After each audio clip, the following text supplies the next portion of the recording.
For the first time since 2015, we've got a bonus game at the Memorial Cup. A tiebreaker is needed to decide who will meet in tomorrow's semifinal at the Sandman Center. No more mulligans, no more second chances, one more loss, and it's curtains for either the hometown Blazers or the OHL champs from Peterborough here in Kamloops, BC.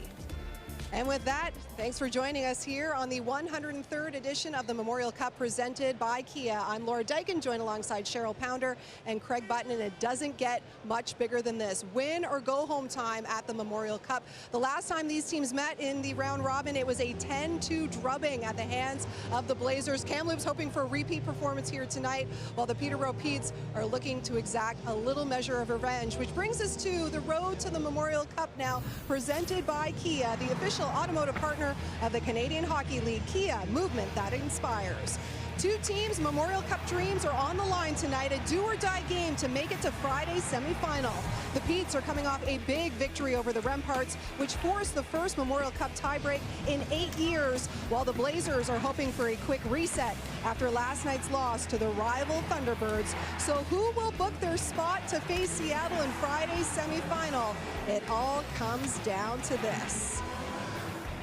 It is semifinal or bust right now for the Blazers and the Petes. There will be no tomorrow if there is a loss here, so all the pressure on these two teams tonight. A lot of star power as usual out there and difference makers on all sides of the ice. So who are we watching here? Well, Olen Zellweger, and I mean, he's going to be a focal point, not just for his team, but for the Peterborough Petes. They want to try to keep him at bay, so to speak. But Olen Zellweger, I mean, he's the player now with the absence of Kyle Masters that's going to be asked to do a little bit more. But what he's got to be really careful of is not trying to do too much. Less is more for Olen. He's going to get all his power play time. Make sure that you're doing the things that allow your team to take advantage, and don't try to overextend yourself that puts your team and your D partners into harm's way. Olen is too smart and too good not to recognize what he needs to do, and I fully expect him to be a big playmaker here for the Kamloops Blazers. Yeah, I mean, he's played under the biggest lights, right? In the World Junior Championship, this guy knows how to get it done. I think if he starts simple and builds his game after that, in particular, if they get some early opportunities on the power play, I think that he's going to elevate his game. But on the other side, we got to be looking at Tucker Robertson right now. Plays right to the identity of this Peterborough Petes team. And they may have wanted to throw out the video the last time they played, but they want to remember the feeling, and they want to use it to ignite a fire in them. And there's no better player than Tucker Robertson, who you know is going to be hard and heavy down below the goal line. You're going to find him anywhere in around the net. That's from the tops of the circles, along the wall, and in and around the paint. He will fight to lose coverage. He will look for redirections, but I think he's going to be the pulse player, the energy player, and he's going to be alongside Avon and Hayes. And I've been so impressed with Avon. Both these teams hoping that tonight isn't a night that their Memorial Cup dreams for this year come to an end. And it is going to be electric in here. I don't think there is an empty seat in the house, and the crowd already on its feet. We are going to get you to ice level here at the Sandman Center for the ceremonial puck drop. And a couple of players you'll recognize, Blazers greats and co-owners Mark Recchi and Shane Doan doing the honors here tonight.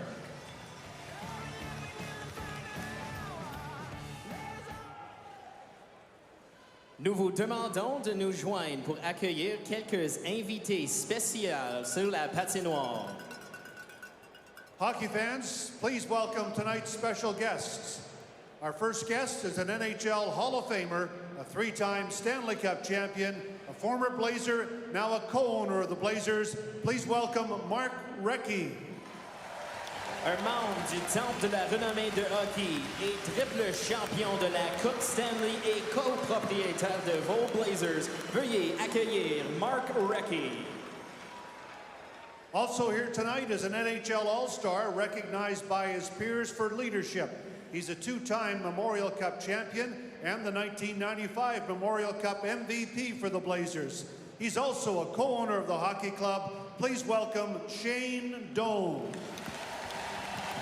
De plus, voici un autre joueur étoile de la Ligue nationale de hockey, double champion de la Coupe Mémorial et le joueur le plus utile de la Coupe Mémorial 1995 avec vos Blazers de Kamloops. Veuillez accueillir Shane Doan. And joining Mark and Shane tonight is Ed Lenny. He's the district manager representing Real Canadian Superstore.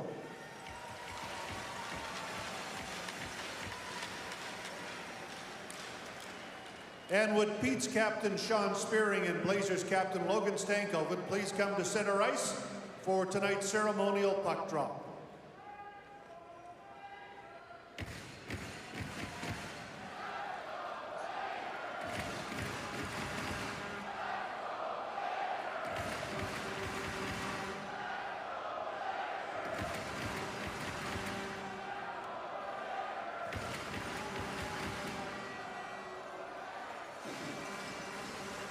Thank you, Matt. Thank you, Shane. And thank you, Ed. Well, Kevin, there's no question tonight is a massive game, win or go home. But for both these teams, it's a mental battle, too. Both coming off, well, Peterborough, a big loss to Kamloops, and the Blazers just lost the night ago 6-1. Yeah, so when you get into these elimination games, the most important part of the game is right between these, right? The mental part of the game. I think Kamloops has struggled a little bit with that, and you can understand it. A ton of pressure, so much pride, the ownership group, the history here in Kamloops. For that game one, you felt them, and then they certainly found their way against Peterborough in their second game. They looked uncomfortable in their third game against Seattle last night. So it's a mental battle for sure. What you know for sure is both of these teams will be highly motivated in an elimination game. All right, before we drop the puck, we'll send it back down to ice level for the playing of the Canadian National Anthem. And now, please rise, remove your hats, and join McKenna Sutherland in the singing of O Canada. Veuillez vous lever, retirer vos chapeaux et casquettes et rejoignez à McKenna Sutherland pour l'interprétation de l'hymne national. O Canada, our home and native land, true patriot love in all of us command. Garde ton bras et porte le pays, il sait porter la croix. Ton histoire est une épopée des plus brillants exploits. God keep our land glorious and free. Oh, Canada, we stand on guard for thee.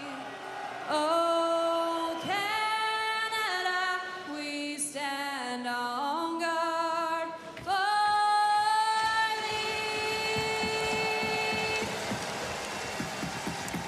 1 week into the 2023 Memorial Cup presented by Kia, and guess what? It's tiebreaker time. The Peterborough Petes and Kamloops Blazers playing for their Memorial Cup dreams to stay alive tonight. Let's get you introduced to starting goaltenders presented by Cavendish Farms, the official French fry of the Canadian Hockey League. Michael Simpson facing elimination this year. He's been perfect. A 3-0-0 record, a .231 goals against average, and a .914 save percentage in those games. And on the other end of the rink, it'll be Dylan Ernst again for Kamloops. He is looking to replicate his tournament best performance against the Petes. It came with that 10-2 win where he made 28 saves on 30 Peterborough shots. There is Rob Wilson. He's been in a tiebreak before, back when he was a defenseman for the Petes in '89. Needed to win against Laval, and they got it. 5-4 to advance to the semis. And Sean Clouston, head coach and GM of a Kamloops team that have only been in one tiebreak prior to this. That came back in 1986. 8-1 winners over the Portland Winterhawks. Both these teams laying everything on the line. They might have to play 3 games in 4 days should it go all the way to the final for them. But there is no tomorrow as far as these two squads are concerned. This is tiebreak Thursday. 4 teams in this tournament, and we'll be down to 3 by the end of this one.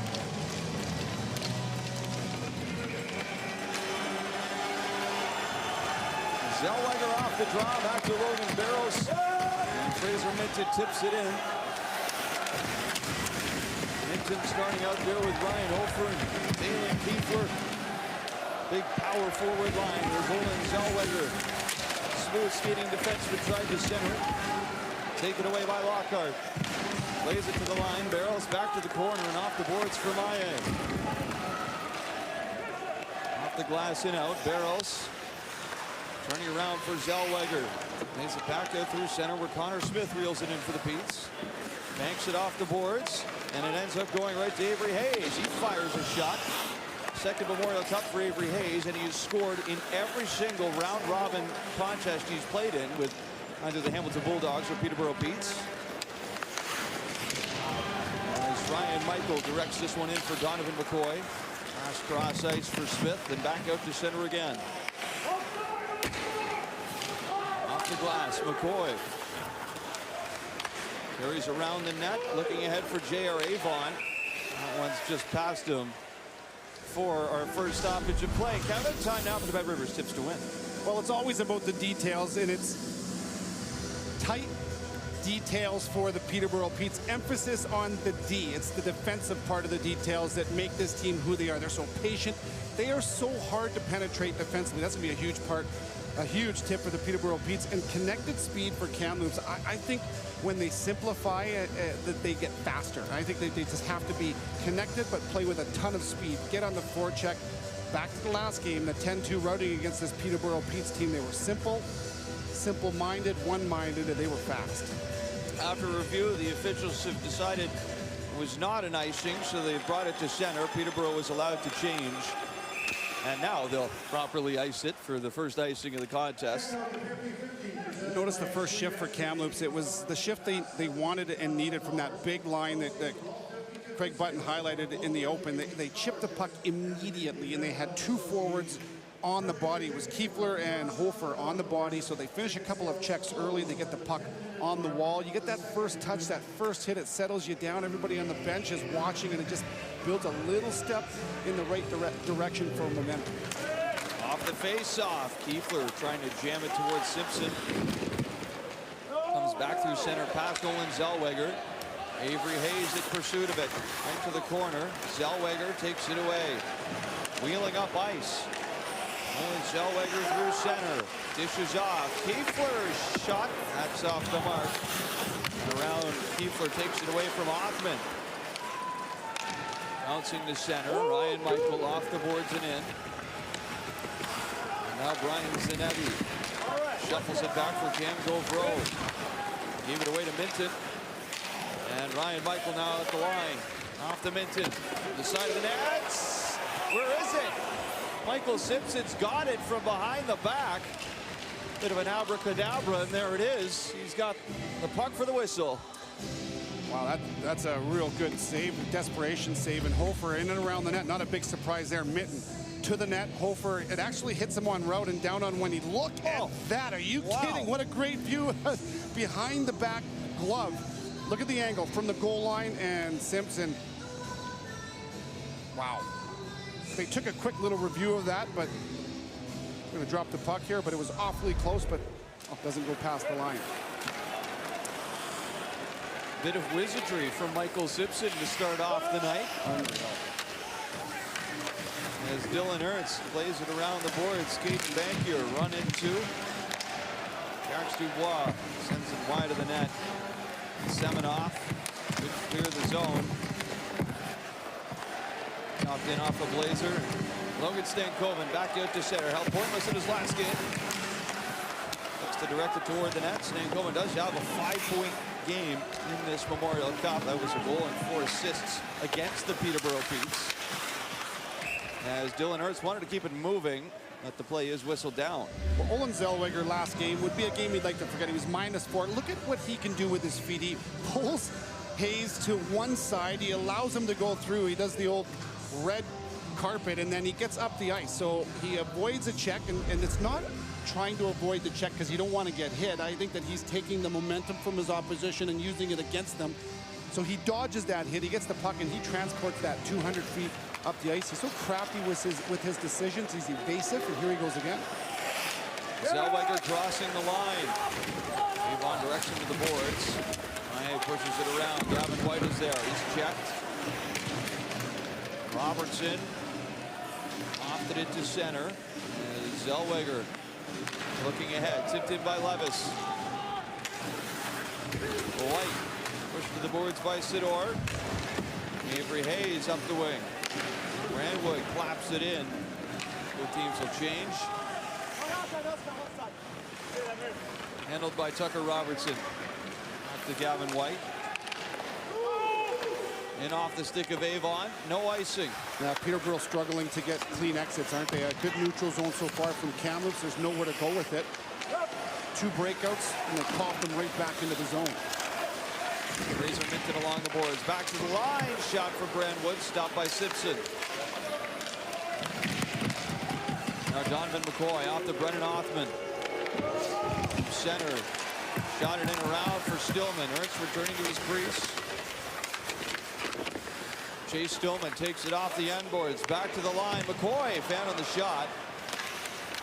Directs it off the end boards again, and it bounces right out to a waiting Dylan Ernst. Peterborough is the team that would be defined as the patient, neutral zone kind of trap team. But look at the job that Kamloops does. Peterborough gets the puck, and they've got nowhere to go with it. So just a lawn dart into neutral zone, and Kamloops reloads, dumps it on the body.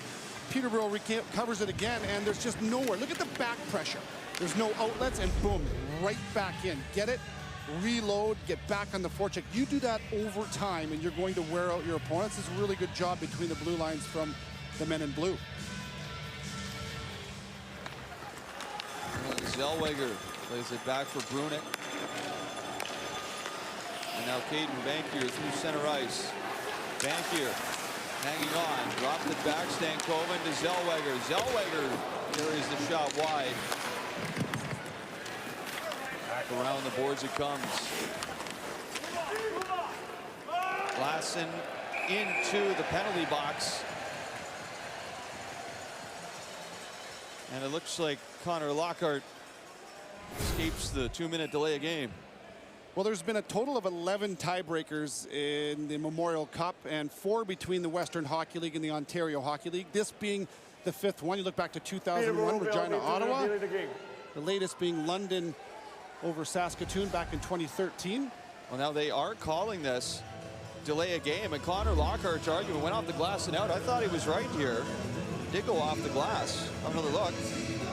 No doubt about it. Our crew has been absolutely magnificent with the angles they provide people at home in their living rooms. They've been spot on, and right there, referees and Peterborough wishing they had the look that we do. An argument that is a fair one from Lockhart, regardless. Power play for Kamloops. That's a tough bounce for Peterborough. Less than 5 minutes in, a very dangerous Kamloops power play will go to work off a delay a game minor. 0 for 3 against Seattle last game, but 6 for 17 total in the Memorial Cup. You're right, it's been dangerous, lethal. They've got so many different weapons. They were 4 for 7 in their 10-2 win over the Petes on Sunday. As here comes Stankoven, makes a move through the middle and sends the shot wide. Back to Zellweger. Up down by McCoy. Lays ahead of Malee. Zellweger fires off to Stankoven. Now Kiefler in on the wing. And boards it around for Stankoven. Zellweger. Avon got his stick in the way. And Zellweger goes right down to the corner and plays it back to Logan Stankoven. And the shot with Kiefler in front skips wide. As Bankier lays it off the boards and right back around for Zellweger. Zellweger turning around from his backhand. Now he'll switch with Stankoven as he passes off. Bankier cross ice wanted Stankoven. Spearing's got it. Chips it off the end boards. It's caught up there now. That pass was sizzling, Vic. It's such a blind pass to catch for Stankoven. He doesn't see it to the last second. Stankoven off the Bankier. Wrist shot. Simpson the save. Rebound bouncing out. And Zellweger will take it away from J.R. Avon. Kamloops completing a change as Bankier defers to Levis. 23 seconds to go in the Lockhart minor. Barrows takes a shot. Deflects off of Hayes. Minton couldn't get it through from the side. Ryan Hofer got the shot off. Now Barrows up high. Off on the wing. Minton shot. Blocked by Connor Smith. And now Owen Beck takes it down ice. Trying to make a move on Barros. The power play expires. Lockhart to the ice. 3 shots on the man advantage for Kamloops. Peterborough did a real nice job there, blocking shots, really good defensive sticks. Hard to get anything clean through the box area. Nice penalty kill. He's still searching for their first shot of the contest, nearly 7 minutes into the first. And as Avery Hayes cross ice off the boards, Chase Stillman will win the race for icing. Dodged ahead from Jakub Demek. That was close as it comes back for White. Back to Stillman. Challenged here by Oppo Sorrell. Stillman plays it out in front, and Hoffman couldn't corral it. He's all by himself in front of the net. Back across it comes. Oppo Sorrell crashing into the boards with Hoffman as the puck sent down the length of the ice. Gavin White plays off to Maye. Off it ahead to center where it's gloved down by Semenoff. Brunick. Back to center and Connor Lockhart will skate it in. Didn't get far. Cut off right at center by Gavin White. And he'll wrist it in off the boards. Chase Lefebvre. Back down low, center, scores!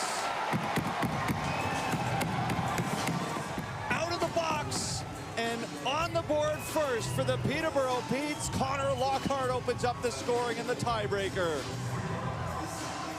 Well, you got the young guys, the young pairing on the back end with Ryan Michael and Harrison Brunick, and it's a really good play from behind the net. Get the puck low. Dylan Ernst gets out to stop it, but he doesn't get a good handle on it. So now the puck goes back into the hands of the Peterborough Petes. And look at this, Lockhart all alone. And there's 2 men around him, Van Olm and Brunick net front, but no one has him. So a nice little backhand pass, tough for any goaltender from behind the net to the slot. A one-timer in the first goal to the Petes. J.R. Avon, who opened up the scoring against the Seattle Thunderbirds, what turned out to be a loss for Peterborough on their first shot of the game. And Connor Lockhart, first shot on Dylan Ernst, finds a way to beat him, and the Petes have an early 1-0 advantage.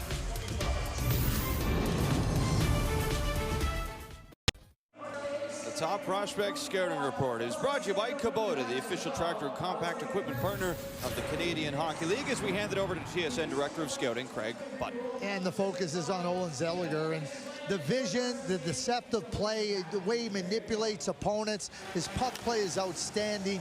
He knows where he wants to get the puck. His eyes are always on an opportunity, and then he can deliver those passes in superb fashion.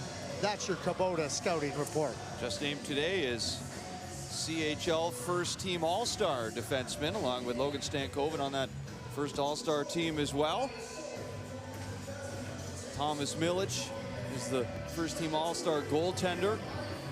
Lots of talent in this year's Memorial Cup, and we've got the CHL awards coming up on the weekend as well. Olen Zellweger is up for CHL Defenseman of the Year.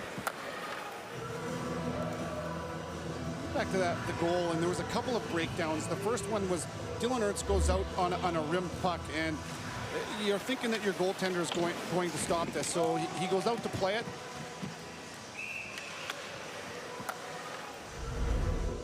And doesn't, so it continues on and ends up a 2-on-1 right at the net for a one-timer.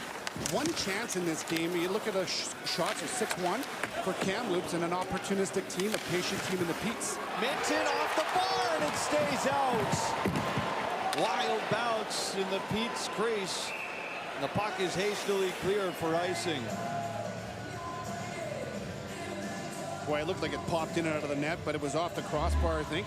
Happened so fast, and just keep firing the puck.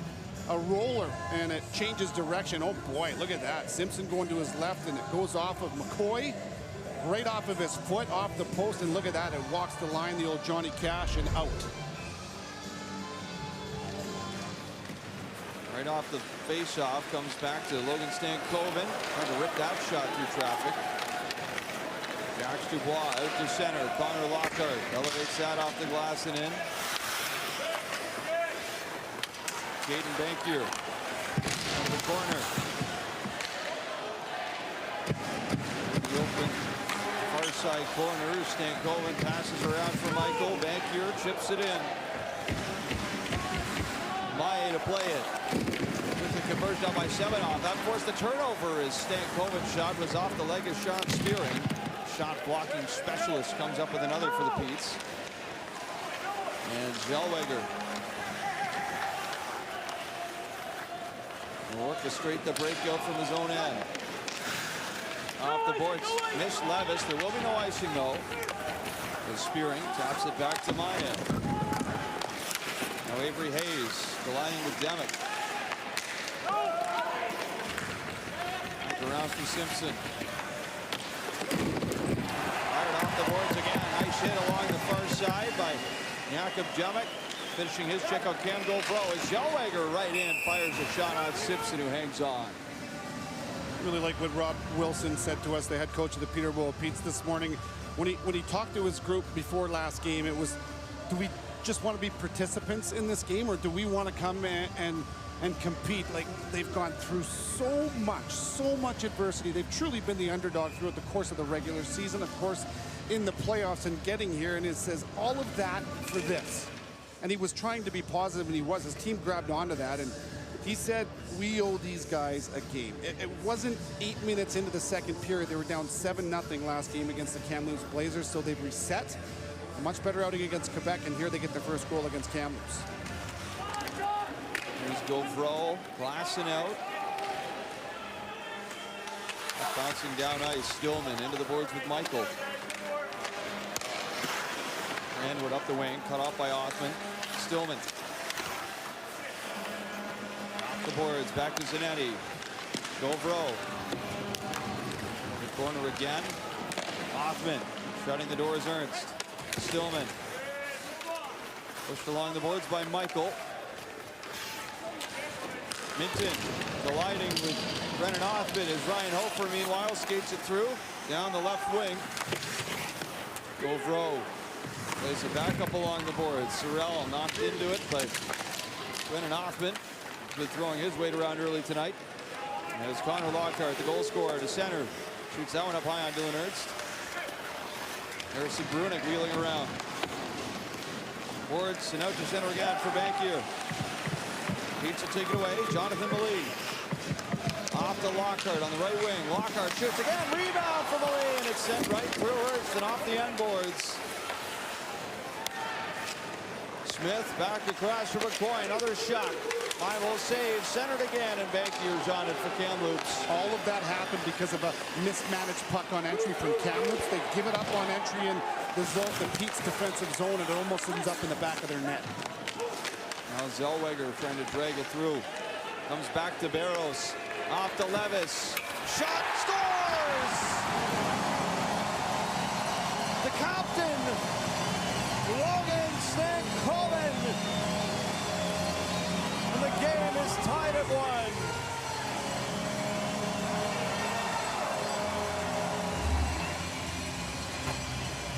Well, off the rush on a counter was Lockhart, rebound, Malay, and he's not able to get it behind Dylan Ernst. That was on a freebie from Kamloops. They gave it up, and now they reset, get back in the offensive zone the right way, and they get a fortuitous bounce. Puck en route, it doesn't arrive, but Stankoven's got his stick in the ready position, and this one off the post to the top corner, and the captain says, let's get going, 1-1. It's not exactly what he said, but it was really close. Close enough, Kevin. Back down the left side. Demick, low shot and rebound. Trickles just wide.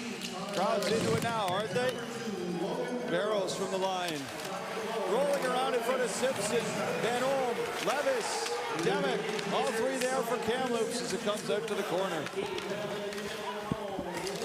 Van Olm defers to Zellweger. Pete's on their heels a bit here. Zellweger off the wing. Low shot and save made. And out to center ice. Tucker Robertson off to Avon. There's shot it coming from Maia. Redirects well wide. And Kamloops to center with Demick and Zellweger.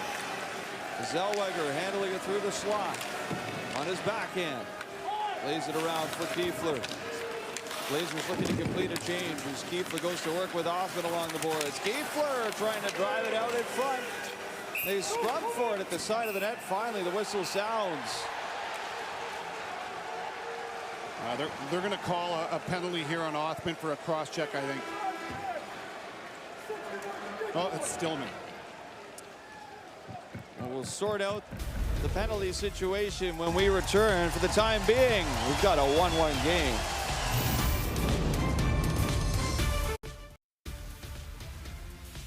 The CHL on TSN is brought to you by Go RV in Canada. Find your wildhood. You're playing against a team with a power play ticking at 33%. You have to be disciplined. And right there, Stillman gets the first one and the second one, but the third is just way too much. WHL Referee of the Year, Chris Kreitch, standing right there, and he was able to take two, but the third one was too much. So in discipline from Chase Stillman, and he'll sit for 2 or less here as Kamloops has got some momentum in the building, some noise in the building, and they've tied it, looking for more. Blazers are 0 for 1 already on the man advantage tonight. They had 3 shots on it. Got a healthy 12-4 shot advantage here with 7:30 to play in the first. Bankier on the ice. Got Semenov, Zellweger, Kiefler, and Stankoven to work with. Out of the face-off dot, it comes back to Zellweger. Bankier fires a shot, sharp redirection. Back out in front past Stankoven and held it at the line by Zellweger. Here's Zellweger. He shoots, he scores!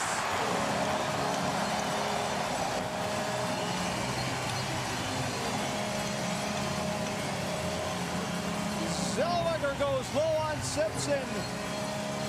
Kamloops claim a 1-goal lead. There's so many different styles of 50-50 battles in a hockey game. How about this one? A 50-50 battle off of a 50-50 puck right there. Secondary effort from Bankier. He gets that puck back to the point. None of this happens if he doesn't give the second effort. Zellweger keeps it alive and harvests the puck as he skates downhill, and he lets it go. Good release. Eyes up. Hands up. Blazers 2-1. 32 goals in the regular season for Zellweger. It was the most by a Western Hockey League defenseman since Chris Russell had 32, with Medicine had 06-07. Tacked on another 11 in the playoffs. And he showed up tonight for a go-ahead goal on the power play. Kamloops lead by 1, 7:10 to go in the first. First of the tournament for Owen Zellweger. Kamloops is 45% of the faceoff got against Seattle. They're 57% tonight, and that was a big faceoff win, led to the go-ahead goal. Here's Hofer hustling out to center with Kiefler and Minton. Hofer shoots, that's blocked. Saw him score off the wing last night against Seattle. He can fire the puck. Here's Brunick back on the wings to Minton. Turning around. Back off the point. Sorrell fires it wide. Brunick juggled it, held it in though. As Hofer plays it down low. Gauvreau takes it down. Zanetti's got it. Plays it up the middle. Hayes off on the wing. Demick. Hand of the pass. Avon boards to the line and eventually out. Oppo Sorrell. Good pass ahead for Levis. Shoots, and Sipsy got a piece of it with the butt end of his stick. Othman. He's run right over along the far side boards. That's going to draw a penalty as Emmett Finney finished his hit. He's going to go to the box.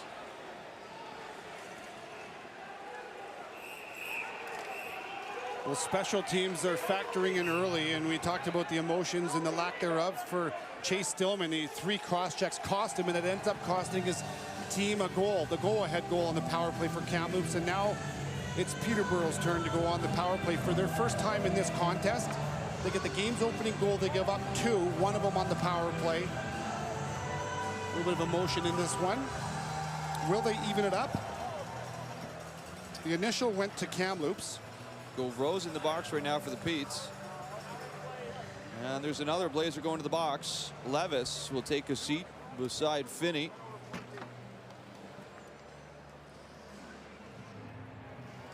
Referees tonight are Chris Kreitch of the Western League, and from the QMJHL, Simon Tartrup. Kamloops 9, 2 minutes for boarding. Kamloops 15, 2 minutes for roughing. Peterborough 3, 2 minutes for roughing. So a couple roughings and then a boarding call. The original penalty to Emmett Finney. Well, it's Othman with his back to the pressure right there. So it's Finney that finishes the check, and you can't finish the check because the player is unaware. So whether you put yourself in a vulnerable position or not, it's boarding. The extra one goes to Kamloops, 2 offsetting, and first power play for the Petes. They'll go back to their own zone to pick it up to start us off. Here's Maya. Passing ahead. That missed everybody, and linesman Brian Burkhoff makes the call for icing. Well, this is an area, needless to say, where Peterborough has to at least gain momentum from this power play, where they were not able to score in their last game on the power play against Quebec. They got the big win, 2 for 9 total in the Memorial Cup. The power play has not been really kind to them in the playoffs, has it, Vic? And it would be a great time now for them to get some noise out of the building again. 10% through the playoffs, that was not good. They struggled down the stretch in the championship series against London. As Semenoff directs this puck out down the ice. Maye plays it ahead to Avon, hitting the line with speed. He drops it to Stillman. One more drop to Beck. Off to Maye, and he mishandled it. Out to center it goes.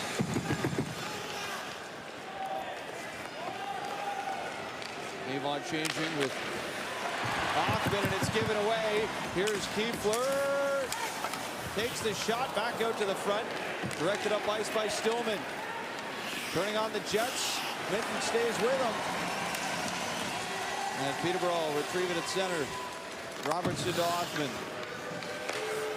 Looking off the boards, potentially for Hayes. Picked off and cleared down the ice again. Well, you're seeing some of the reasons why this power play was 10.6% throughout the playoffs. It's been sloppy play. These are skilled players, but just not looking confident when they pass the puck. It's off the mark, or it's not got enough steam on it. They've given it away 3 times in this power play. Shot around for Tucker Robertson. Returns it past Lefebvre. Hoffman there to cut it off. 15 seconds to go, and the minor penalty to Connor Levis. Out of the corner, Lefebvre to Gavin White. Across for Hoffman. Shoots. Rebound off the post. And the power play set to expire. Levis to the ice. White with the shot off of Hofer and out of play. Pete's pressing on the power play, trying to strike, but come oh so close.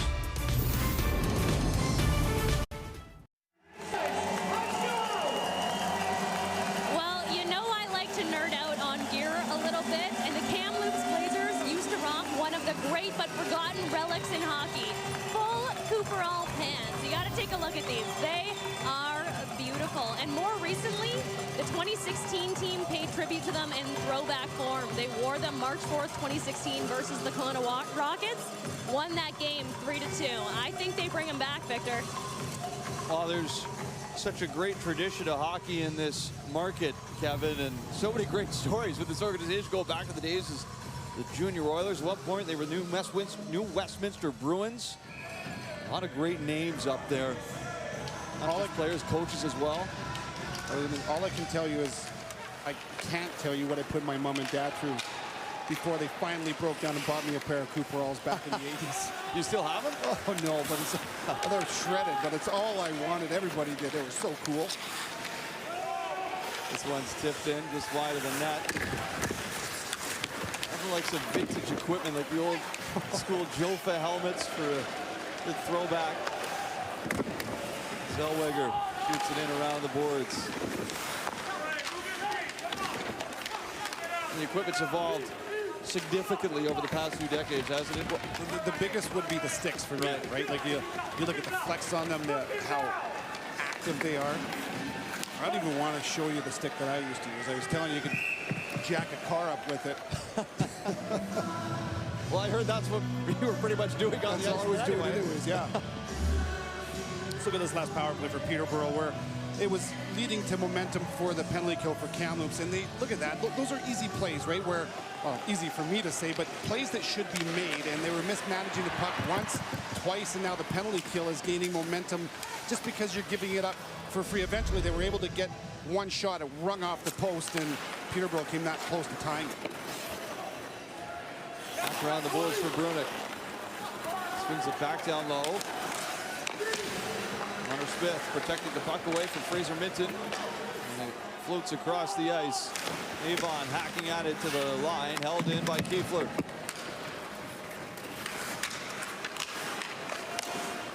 Back off the boards for Oppo Sorrell, the Finnish defender, can't find a lane. Harrison Brunick plays it back down low behind the net for Connor Smith. And right back to Brunick at the line. Brunick makes a move to the outside, scores!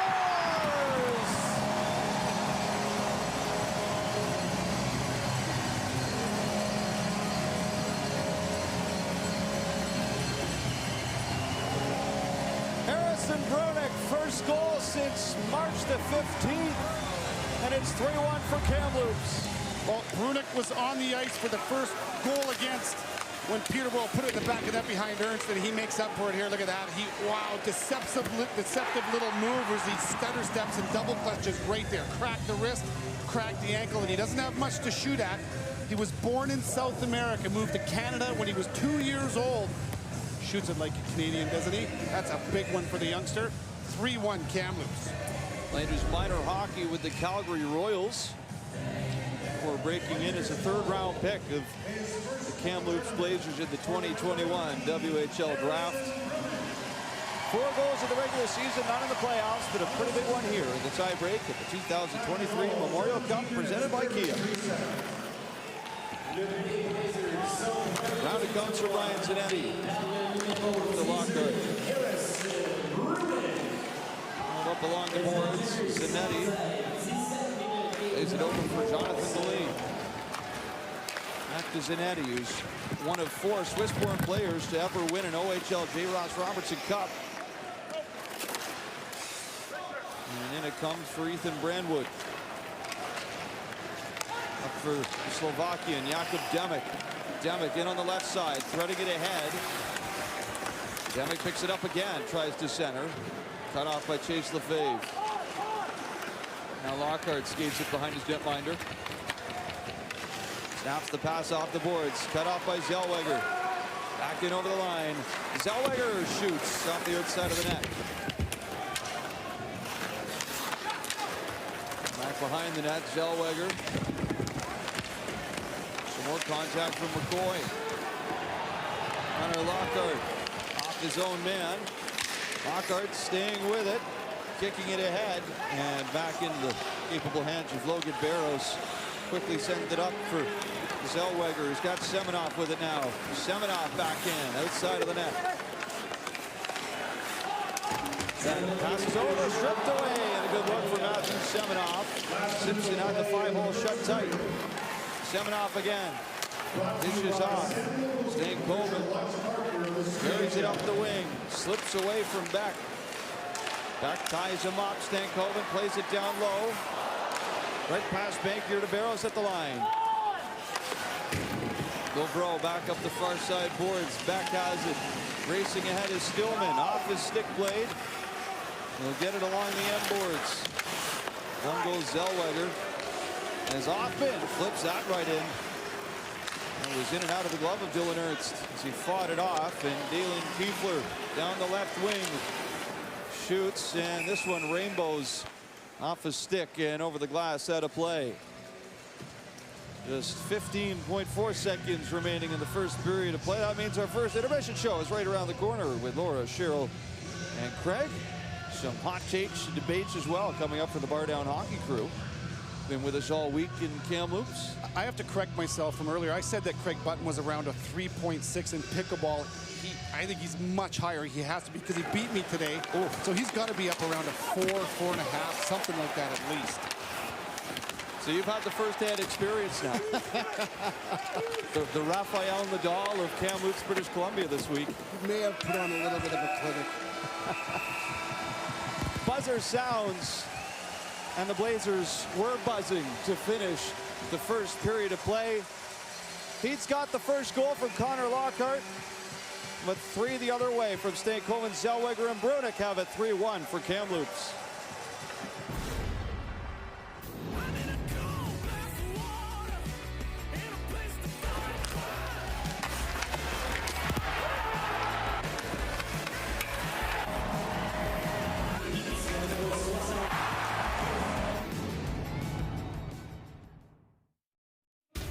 The hometown Blazers with the 3-1 lead after 20 minutes of play. Harrison Brunick with the last goal of the period, and here he is with Julia. Harrison, your first goal at this tournament, and it comes in an elimination game. What did it feel like to see that puck hit mesh? Yeah, obviously it's a good feeling. I mean, we had a really good shift there. Had them heading in the zone for quite a while, and it was just lucky it went in. Your team was dominating early, but found themselves down a goal. Who settled the group down on the bench? I think everyone, really. It's just we have a lot of energy right now. We had a good talk before. We know what we need to do, and we're executing right now. So we're going to keep doing the same thing and keep pushing. What was that talk like before? Yeah, it was really motivating. As a group, we know what we've done all year to get where we are right now, and we just got to keep going and keep pushing. Thank you. Good luck. Thank you. We were curious to see how these Kamloops Blazers would respond after losing yesterday's game to Seattle. So far, so good with the 3-1 lead here in this do-or-die game, a spot in the semifinal and what would turn out to be a rematch if the Blazers do win this game against Seattle tomorrow. For the Petes, as Craig, Cheryl, here with you once again. For the Petes, in particular, a much better start than obviously we saw in the round robin in that 10-2 loss to the Blazers, scoring on their very first shot of this game. But it came, almost 8 minutes into it. Well, yeah, it came almost 8 minutes in, and it came off the heels of a PK, and Lockhart gets back out there, and they get a fortuitous opportunity. But it all starts having good structure in the neutral zone, and this is just Tucker Robertson. Just see how he presses and he pushes along the wall, and by doing that, he's shutting down the play and getting it to go the other way. He doesn't just do it once, but he does it twice. And when he has that good positioning, he's putting his opponent along the boards, and that's where they're able to get the turnover in the neutral zone. So that's how the play gets started, how you dislodge that puck. Then, of course, it's just a dump in and a miscue. And on that miscue, the play is below the goal line. Everyone's turned. You can see 2 bodies, toes facing the puck, Lockhart getting to that soft ice. Now, Zellweger is still along the boards, not getting back to the mid lane of the ice as well.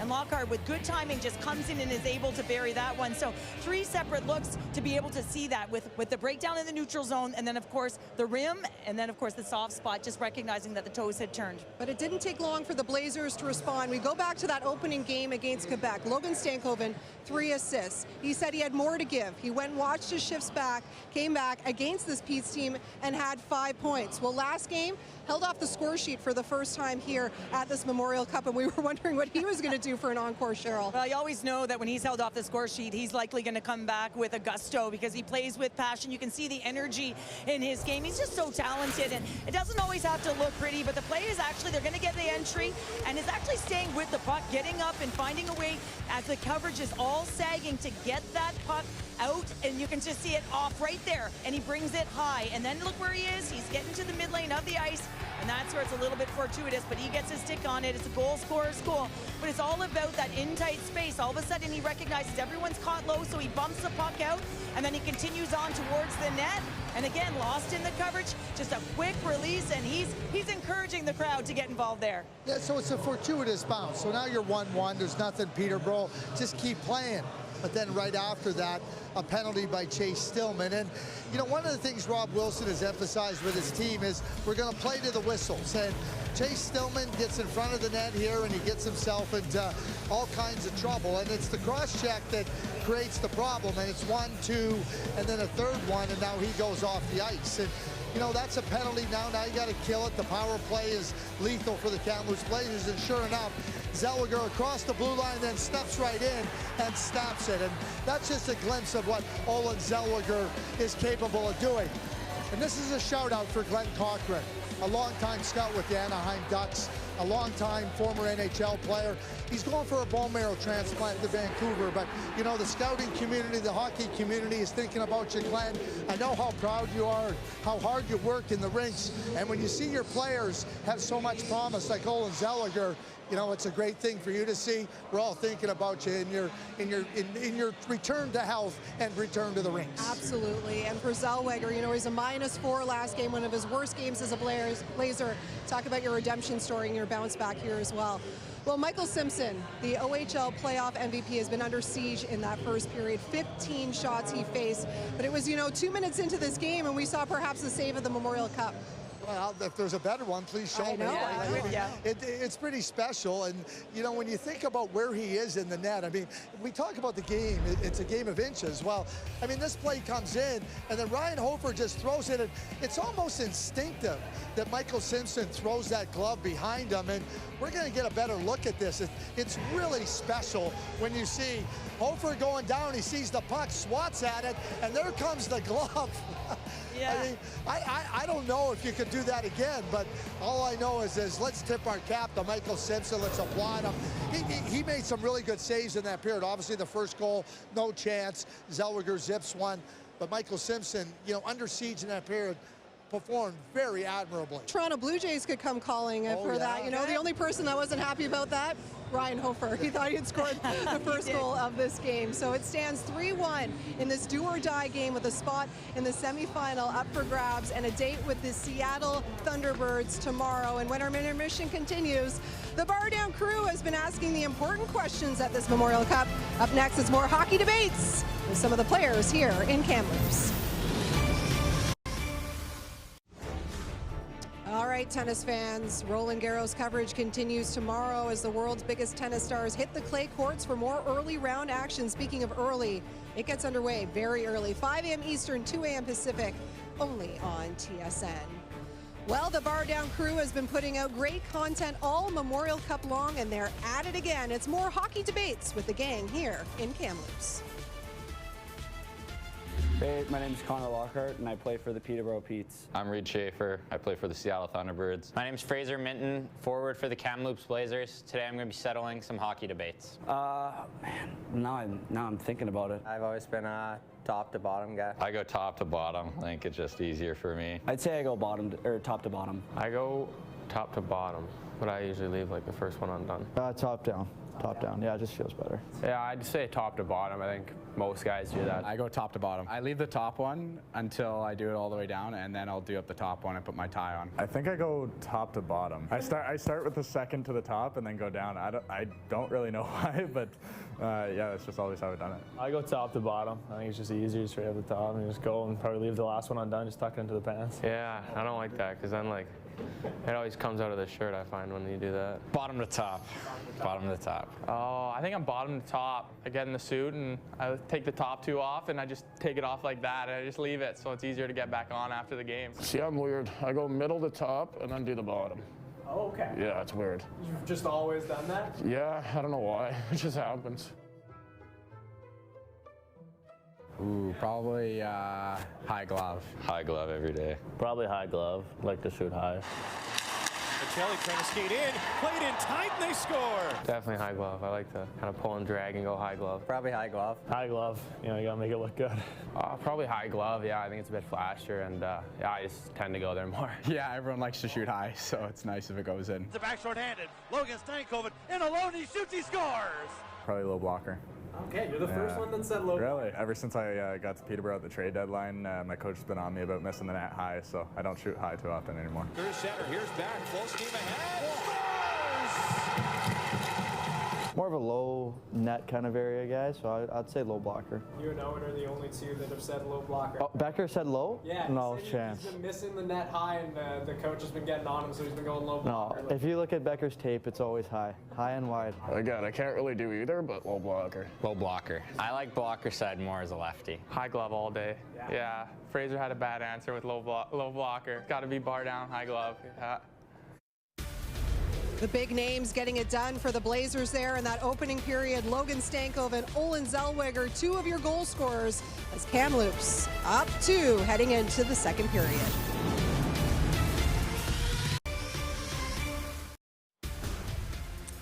Here's a look at the first period scoring summary. Good start for the Peterborough Petes. Connor Lockhart second of the tournament.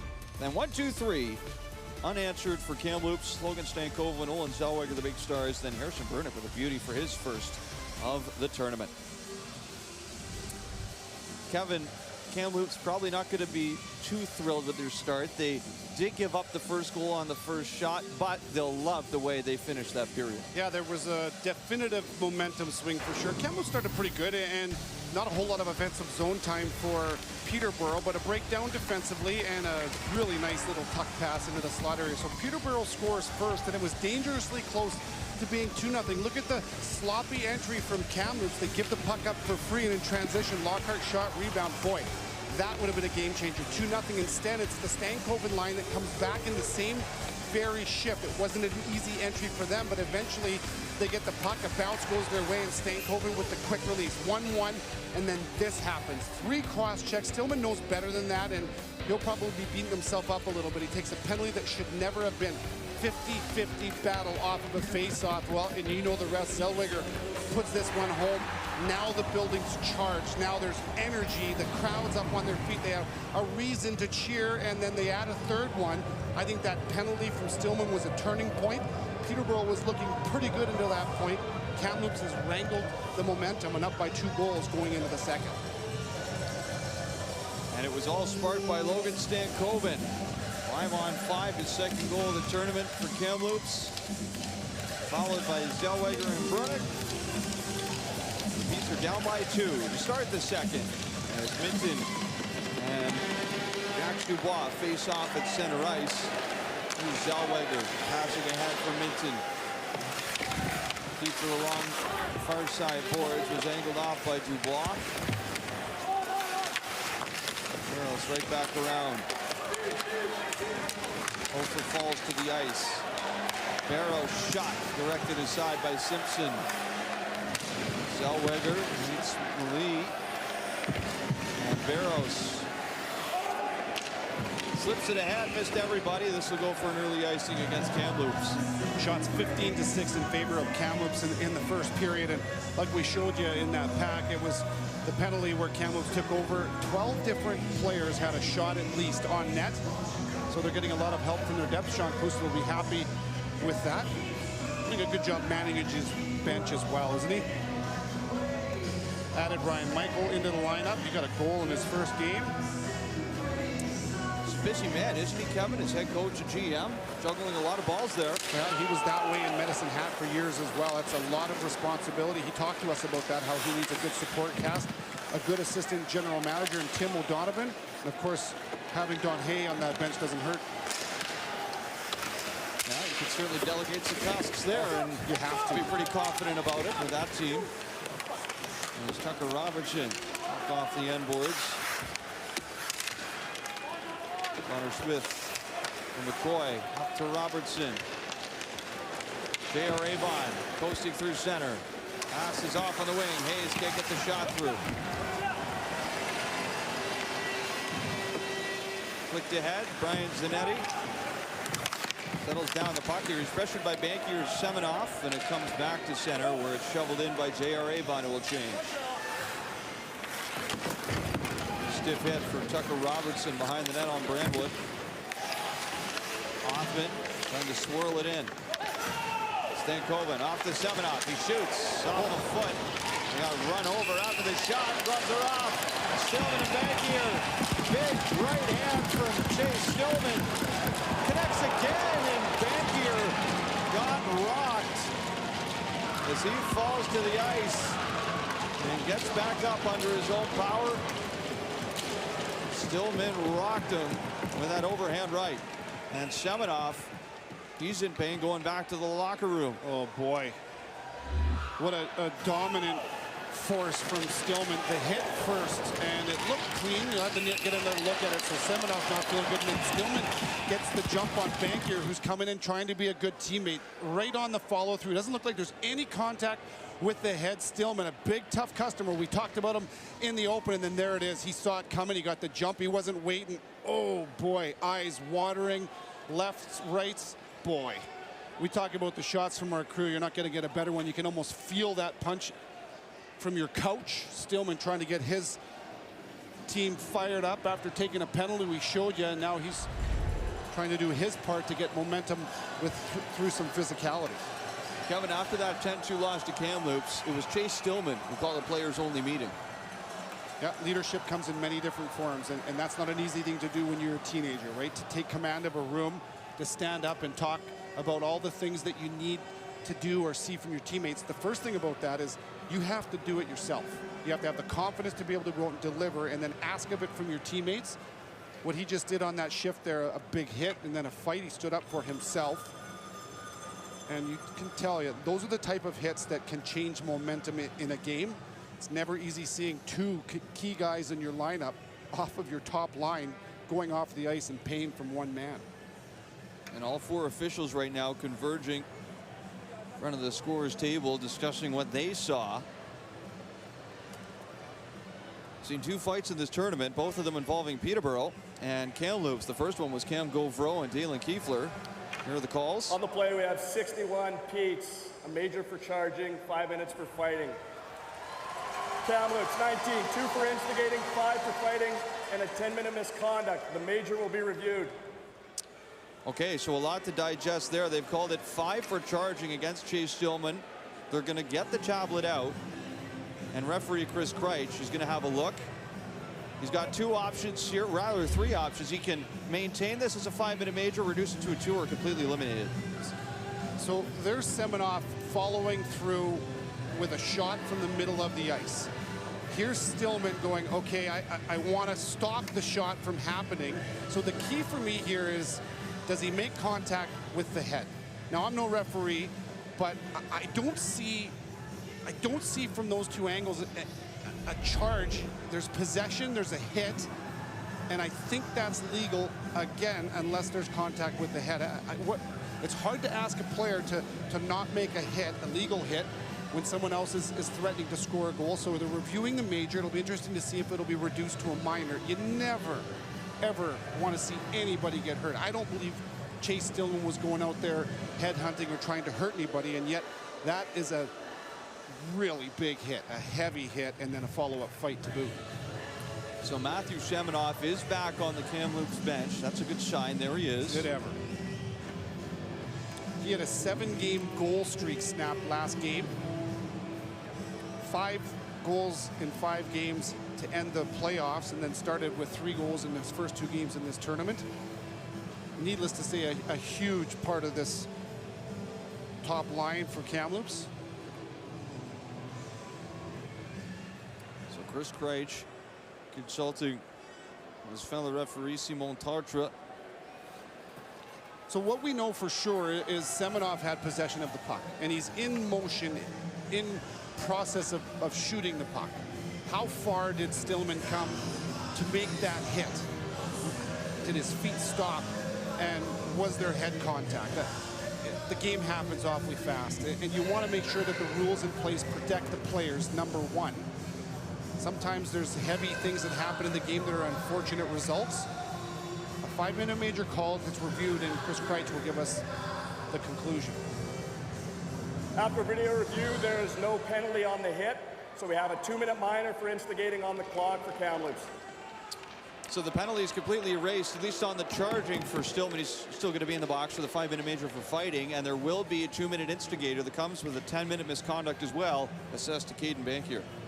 Yeah, that's a tough one. Now Kamloops is going to be shorthanded, but I think it's the right call. And sometimes you hesitate to give those opinions because you never want to see anybody hurt, but you can't ask a player defending his own net to not make a hit when someone has possession of the puck, so long as it's clean, there's no head contact. Chase Stillman, what an impactful shift from number 61. A devastating hit, and maybe even more devastating fight. We'll have to wait to see now if momentum swings. It was in the hands of Kamloops.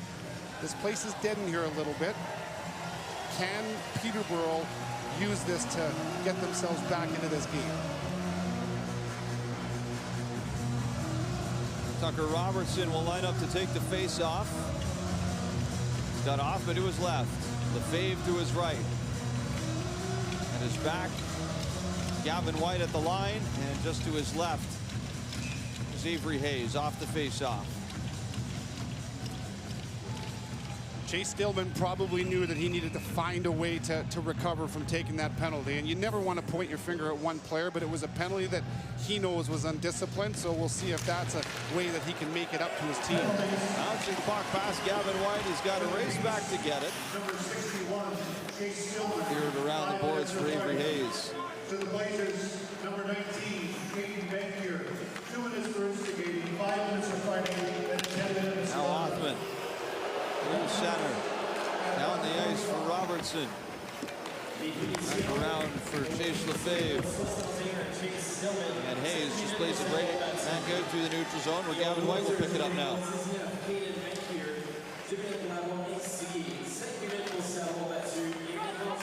Gavin White starts ahead. Drops off for Hayes. Trying to drag it between his legs. He goes down. Lefebvre ripping a pass across the ice. And back out to center. Boy, that's a little bit too much puck there for me. Avery Hayes is trying to go between the legs and beat guys one-on-one, and that one gets caught right back at Peterborough. They've got to simplify here. This is almost like a must score on this power play to get some momentum, but they're too fancy. Here's Othman. Fave for White at the line. That's right off of Hofer. Running after it, but White's going to beat him to the puck. Trying to play it quickly up the boards. Boy, plays it back to him. Now back through center. Down the wing. McCoy at the line. Off on the wing. McCoy down for Avon. Quick one-time shot from Owen Beck. And the first save is made on the power play by Dylan Ernst. There's Avon right back across. Tucker Robertson had to take it off his foot. Maie with a drive. Stick breaks. Shot down the ice by Kiefler. He's got a shot, doesn't he? Maie? He's at 7 only in this tournament, but that's unfortunate because finally Peterborough got to some simple, quick, crisp little plays. A couple good shots on net, and then the sticky reps on Maie. Just one shot on the power play for the Petes. And down the ice comes Zellweger. Easy backhand save for Michael Simpson. Well, Avery Hayes with 3 goals in this tournament so far. He's got a ton of skill, but you have to know when to use it right there. A look off between the legs, and boy, he trips himself up, and that gives the puck to Kamloops easily. And then once they got to Simple, look at that, down to the hash mark or to the goal line, a little one-touch bumper pass into the slot, and a great chance. And then Maie with a one-timer. Unfortunate, the stick erupts, but I like the second half of the power play much better than the first. Out to center, Jacques Dubois. Crossing the line, Lockhart shoots, just missed. Right past Dubois for Matthew Seminoff. Back out there. Now is Sidor Stankoven. Takes the shot, carried it wide. And Barrows from the line, it's in!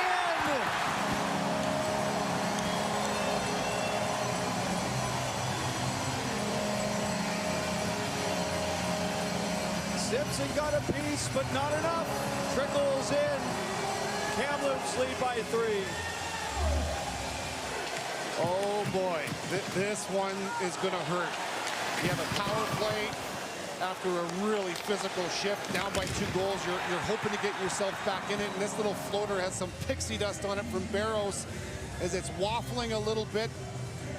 Does Seminoff get a piece? Maybe that was enough to fool Simpson, and it looks like it just glances off of his blocker.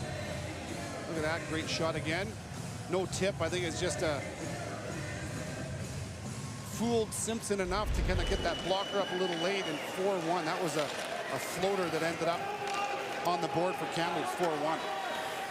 We'll see who officially gets credit. If it's Barrows, to be his first of the tournament. As back to the point it comes, Kamloops looking for more. Van Olm, the Michael shot. Stopped in front. And ahead to center comes Gavin White. Brennan Hoffman on the wing and snapped up by Dylan Ernst. And the goal is officially awarded, at least for the time being, to Matthew Seminoff. His 4th of the tournament. Logan Barrows will get the primary assist. Well, gravel in his guts for Seminoff after taking that big hit. He went off hurting, and he comes back. And how about this? Barrows to the net, and then that little tip. Boy, it was really quick. If he got a piece of it, didn't get very much of it, and now in-house they've changed it, so it is going to be 2 from 13. It'll be awarded to Logan Barrows. Put the puck on the net, son, and good things will happen, and it does for Logan Barrows for his first of the tournament. Barrows did not score in the playoffs. He had 8 in the regular season for Kamloops. Played in all 68 regular season games and missed some time, a little banged up in the postseason. So we thought it was Semenoff. Now it's Barrows. Whoever it is. It's a 4-1 lead for Kamloops. The Petes are down by 3 with 15 minutes to go in the second. And from center ice, Gavin White. Lifting it into the corner boards. Back. Trying to push it out in front of Dylan Ernst. Maie from the line. Off of Hofer, and this puck flies over the glass out of play. Well, what a challenge here for Peterborough, right? Where they got a pretty decent start to this one. And they talked about wanting to make sure that they gave Kamloops a game. They owed them a game. And I thought they started off okay. And it would have been so huge for them to be able to wrangle the momentum after that hit from Stillman. They earned the power play. They didn't get much off of it. A couple of shots late in the power play, and then they give up a soft one. That's a tough swing for Peterborough. Off the board, Semenoff. Lays it up to Finney. And back toward the front of the net, Stankoven. Dishes off. Michael's shot blocked in front. Along the end boards, Finney trying to curl it in front of Simpson. It's Avon slowing it down and passing off to Smith. Long stretch pass off the skate. And now Ethan Brandwood taps it back around for Michael. Stankoven up for Finney. Finney shoots, rebound, and Stankoven was stick checked by Avery Hayes at the last second. That was in the back of the net if it wasn't for that stick from Hayes. Back across it comes for Avery Hayes. Sticked away by Dylan Ernst. Posted up along the boards is Tucker Robertson with Apo Sorrell right on him.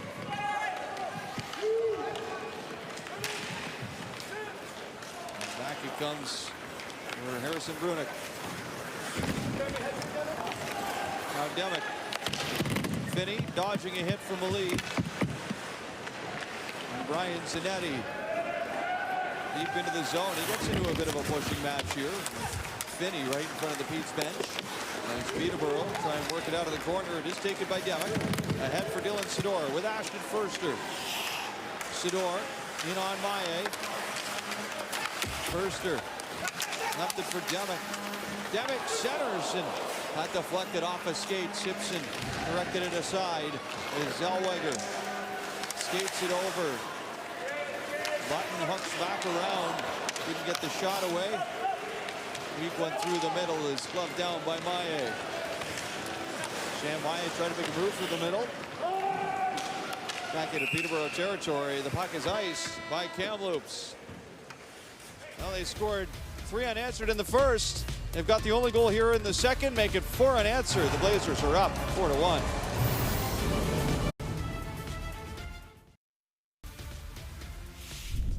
The CHL on TSN is proudly presented by BetRivers.com. It's a whole new game.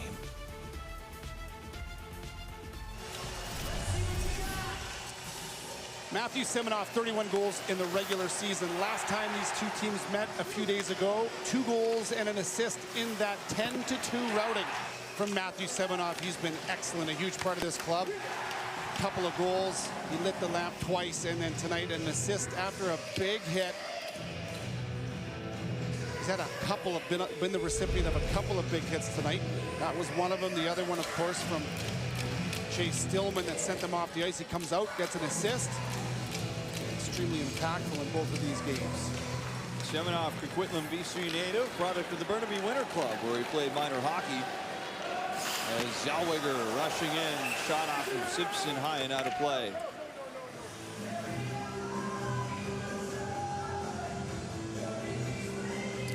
Had a nice season this year to Semenoff with 82 points, 62 games. 31 goals for the Dallas Stars 6th rounder from last year's draft. I mentioned that 7-game goal streak that went back into the playoffs. 5 straight against Seattle in that Western Conference final. started the tournament with 3. We showed you 2 of them. Signed his entry-level deal with Jim Nill and the Dallas Stars back on March the 29th. Today was an important day for that. The deadline has since passed now, as there's a collection of prospects whose draft rights are now back up in the air. They can re-enter the draft. The deadline today was 5 p.m. Eastern for teams to sign prospects. As Hoffman sends a shot and off of Barrows at the side of the net, fought off by Dylan Ernst. See one of those players out there now, and Connor Lockhart, as it's taken away, scores! Brennan Hoffman. What an effort, all by himself, strips the puck away, and the Petes are back to within 2. Well, you look to the best players and your elite ones, and Brennan Hoffman is certainly elite. And watch the second effort, right? It's going to be an easy exit. Should be, right? Complete control. Look at the puck jack. 78 lifts the stick, and in one motion, he picks the top corner. This is a really good decision. He knows he's shooting this in the top half of the net before he even gets control of the puck. He battles the stick to get the puck, and watch the way he fends off Barrows' stick to get it to the top corner. That's a big one to get back within 2. First round pick to the New York Rangers, 16th overall from 21. Big goal for Brennan Hoffman as Avon sends a low one right in on Dylan Ernst. And the Petes are hanging around. 11:50 to go in the second. Not the first time that's been said about this team, is it? Back along the boards, it goes around for Brandwood. Levis from the line, couldn't move it past Robertson. Avon with it now. Passes back. Hayes, the shot in and out of the glove of Ernst. Back along the boards, out through center, past Avon. Maillet's got to pick it up.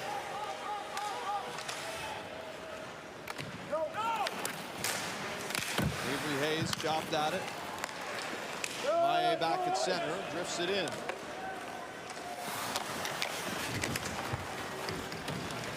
Now Demick. Ahead with Sidor. And Shea Van Olm off the wing. Spearing gets in the way, interrupts the flow, and the puck was off his stick and out. Well, how hard you work without the puck sometimes dictates how often you're going to play with it. And Hoffman is an offensive-minded player. But when you do the right things away from the puck defensively, you're going to play with it a lot more. There's 2 examples of it right there recently in the last few minutes of this game, and he gets rewarded in the ultimate way. 8 goals in the postseason for his team. He scored 29 in the regular season, which is a considerable drop from the year before. Victor, he was a 50-goal scorer, but he's embraced a bit of a different role on a team that's more defensive-minded, and he's shown some good defense and offense. It's a big early season trade that saw Hoffman come into Peterborough via the Flint Firebirds. As Donovan McCoy works it up the wing for Jonathan Malee. Van Olm takes it away. Hanging on, tried to elevate that over top of Simpson. Back along the boards. From the line, Sorrell's shot is redirected, and that's out of play. I'll tell you, it's a difficult situation for Peterborough to be in. It is for any team, but particularly when you're a team that likes to play patient, and you probably are way better at playing with a lead or playing a tie hockey game and wait for the other team to make a mistake and then capitalize. But when you're down by a couple of goals at the midway point in the game, you're going to have to raise your risk profile a little bit, and you have to find the right times, educated times to push for offense, and that Othman was a really good example of that. See if Peterborough can continue on that path. There's Chase Lefebvre to Othman. Shot carries wide. And back out at center, Sean Spearing corrals it. And then run in off the stick of Othman. Lefebvre tried to center. Now Minton off to Zellweger. Zellweger through the middle. Hofer falls down, back to Zellweger. To the net, and Hofer looking for the tip, but it is trapped by Simpson. He's trying to inch closely back into this one. Brennan Othman has a key goal for them. They're down by 2.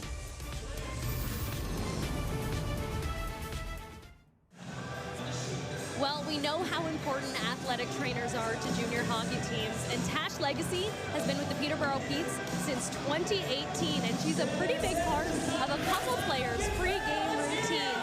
It starts with a couple mini eggs with Owen Beck, and I looked for that stash, couldn't find them, and then she's 5'2", maybe 5'3" on a good day. She gives a high five jump sport with 6'5" Connor Smith. It's all about those pre-game routines, Victor. She's got some hops on her, too. That's kind of like you and I in the pregame. Yeah, she's got a good vertical. You put your head through the ceiling here if you tried that. She's high-fiving them, and you're punching me right in the ribs before our game.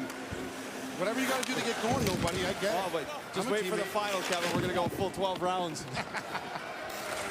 Maye from the line. That one's ripped off of Hofer and over the glass. Well, as we just passed the halfway point of this game, the one thing that is for certain is this Peterborough Pete's team, we've talked about the calluses, the physical ones, the mental ones. They are a tough team, and that's a byproduct of going through so much adversity together. You talk about the 5th seed being the 4th seed, going to the top seed in your conference, beating Ottawa in 6 games, of course the 2nd seed in North Bay, on and on. They've taken the long road, and when you do that, you build camaraderie that is hard to replicate. So this is a team that is tethered together and won't be an easy out. Here's Semenoff to Sidor. And close range on Simpson. He's able to hang on. You look at their road to just getting to the playoffs, and it's tied for the 3rd fewest amount of points to ever get into the playoffs dating back to 1972. They tied Drummondville with 74 points to punch their ticket to the postseason. That's all you need, right? Because then it's a new season. The playoffs, everybody starts at the starting line, and Rob Wilson, you can bet, was telling his team that at the beginning of their 1st round. And on they go. Here they find themselves in Kamloops, an underdog team that has certainly overachieved and earned every bit that they've got. And the Beats made a lot of trades, but after the deadline, they had a losing record, 14-16-1, went into the playoffs as a 4 seed. But managed to peak at the right time, turn things around, find themselves here, and now playing from behind in this tie-break game of the Memorial Cup. As Connor Smith plays it up the wing. Dubois has Semenoff there. Stankoven out in front, and Finney point blank on Simpson, shut the door just in time. I'll tell you, we wouldn't be able to throw 3 clips like this together from this tournament. This is something that's really uncharacteristic for Peterborough. They're usually really good at locking down plays to the front of their net right there. A one-on-no out of the corner. Peterborough usually suffocates you when they've got layers of defense right there. McCoy gets kind of caught up a little bit between 2 decisions. The puck in his feet and a chance in behind him in tight in front of Simpson for Kamloops. Back to Zellweger from the line, and he just missed off the wing. Zellweger teamed up on behind the net, and shot from Devitt at the base of the post. As it comes back through for Hoffman, ahead for White. And now White curling around the boards. Hoffman going into barrels. Not a lot of steam there. Is White off the wing. Shots blocked. And back for Zellweger. Clambers out to center with Levis. Plays it in deep. Pops out toward the slot. Hoffman tipped over Michael. On the glass. And Brian Zanetti to slow it down. Punch by Beck. Scoops it over to Hoffman. And then off the glass it goes as Hoffman is dumped by Ryan Hofer.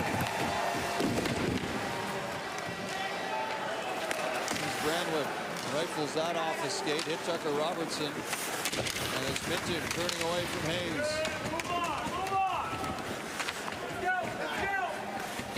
Hoffman. Back to the line. Maye stops it. It was rattled by Dalen Kiefler. Now Kamloops breaking it over the line. Hofer, the trailer. Brandwick shoots, and he misses blocker side. Peterborough at transition. Avon cruising into the net. Centers, and it trickles wide. Right back through the goal mouth from Avon and off the boards to Peterborough's end.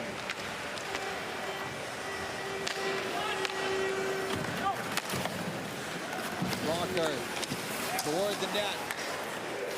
Puck rolls to the corner, back to the line for Smith. Lockhart stopping on a dime, bouncing it low in the zone. Stankoven to Semenoff. And off the boards, Van Olm. Semenoff whips it well off the mark. Jonathan Malee. Back in behind the net. Sorrell. Now Van Olm. And coax it over to Logan Stankoven. He'll take it in. Over the line. Passes off. This time to Zellweger. Connects with Barrows. One-time shot from Semenoff, blocked by Dubois, and he shuts his man Zellweger off the puck. And it comes for Simpson. Behind the net, leaves it for McCoy.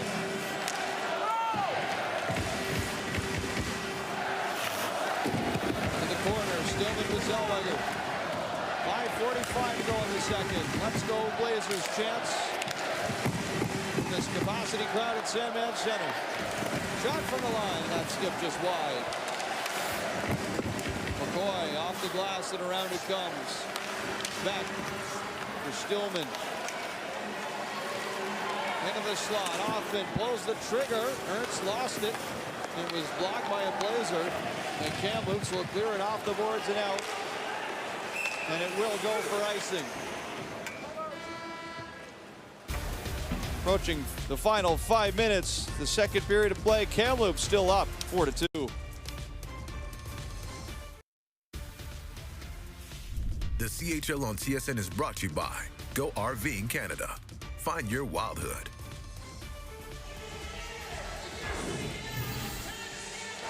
Well, it's been an edgy game from both sides, and it was something that you would expect for sure, considering how the last game ended, 10-2 in favor of Kamloops.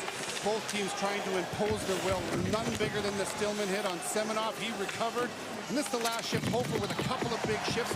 Keepler followed it up, and that actually parlayed into a really good scoring chance for Kamloops. Back and forth you go. The key, walk the line, be physical. But if you're over physical, you can get caught out of position. So I think both teams relatively have done a nice job of that. Lots of emotion in a do-or-die game.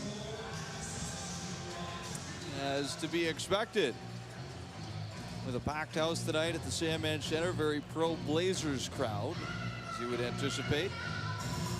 The ice maintenance here in the center ice area, where we're set to get underway again with 5:15 on the clock at period number 2. Kamloops has done such a fantastic job hosting this event. You knew it was going to be outstanding. The passion for hockey was always here, always has been. A rich history. Of course, 3 Memorial Cups. You walk down the street and you just chat a little hockey with anybody local, and boy, they know their game, they know their players, they love them. It's been a great week so far. Looking forward to a final weekend. It's been great to encounter junior hockey fans, young and old, from all parts of the country, not just Kamloops. Absolutely.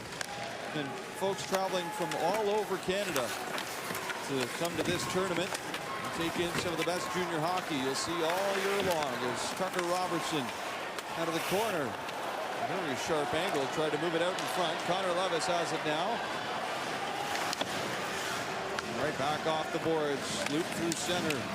Robertson back to the corner. Malcolm Devitt spins it around toward Maillet. Hustled to the boards by Levis. Devitt chasing after the puck, leaned on by Avon. White. Crafty move, trying to shake off Kiefler. Cuts through the middle.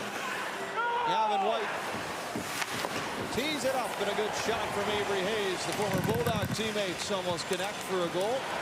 And dumped to the ice is Tucker Robertson. Nearly Kiefler got a piece of him as the puck is out of play into the penalty box. So a pretty good job on the forecheck from Kamloops, but they were never really able to finish any of their plays. So a good angle. So it's Demet to the puck first. Avon does a good job taking the body and eliminating him. Look at the angle from Kiefler. He stops the defender coming up the ice. Okay, another good angle, but oops, you didn't get a piece of them. So 2 attempts, you miss on them both, and look at that, a shot from the middle of the ice for Peterborough. You have to finish those plays. I like the start of it. You got a good angle, a good stick. You have to get a piece of the puck carrier. If you don't, you're going to get caught in behind them. And as a result, Kamloops chased Peterborough up the ice as they got a quality shot off. We have another delay game minor here.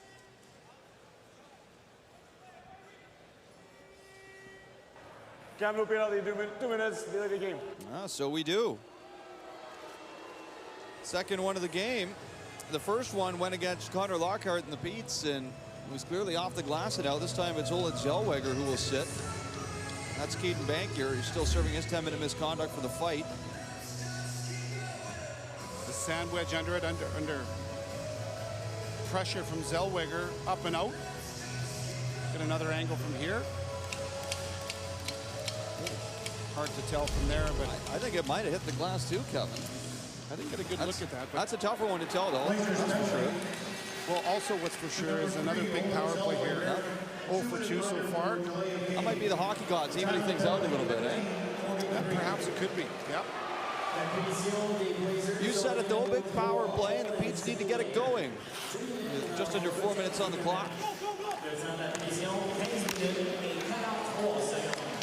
Gavin White forks it over to Robertson. Off to Avery Hayes.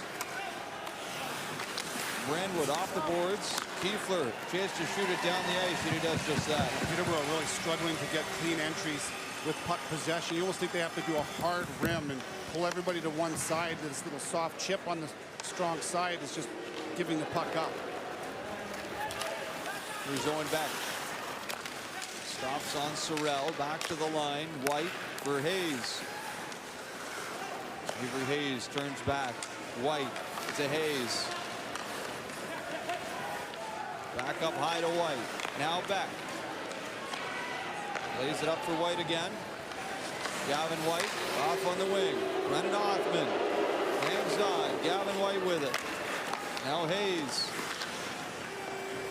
from the hash marks.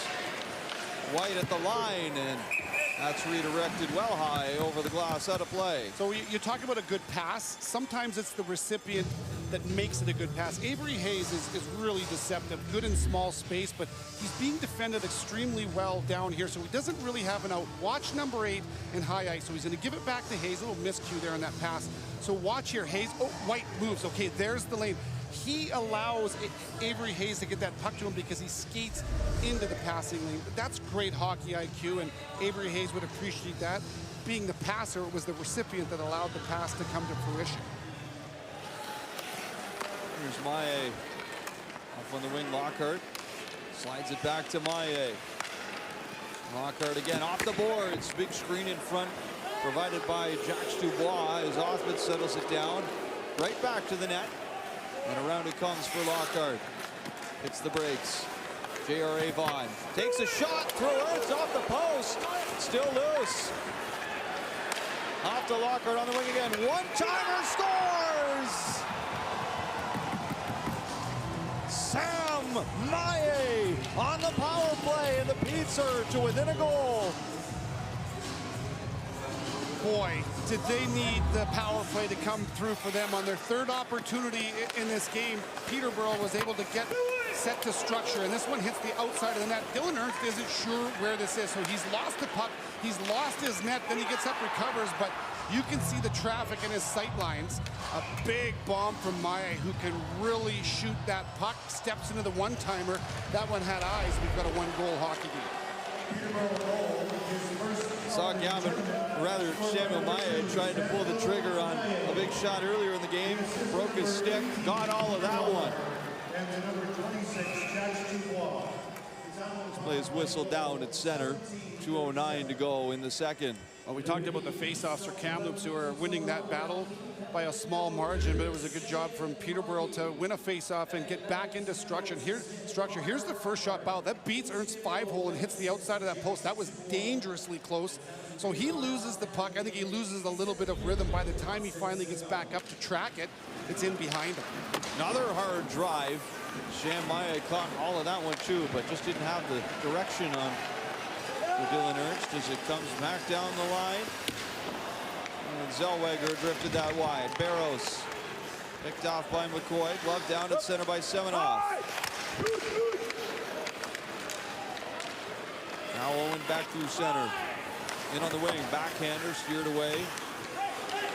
Hoffman to the front of the net, knocked down. And Sidora plays it up for Zellweger. Avon, backhander, that's off the glass. And Sam Maye shoots it in.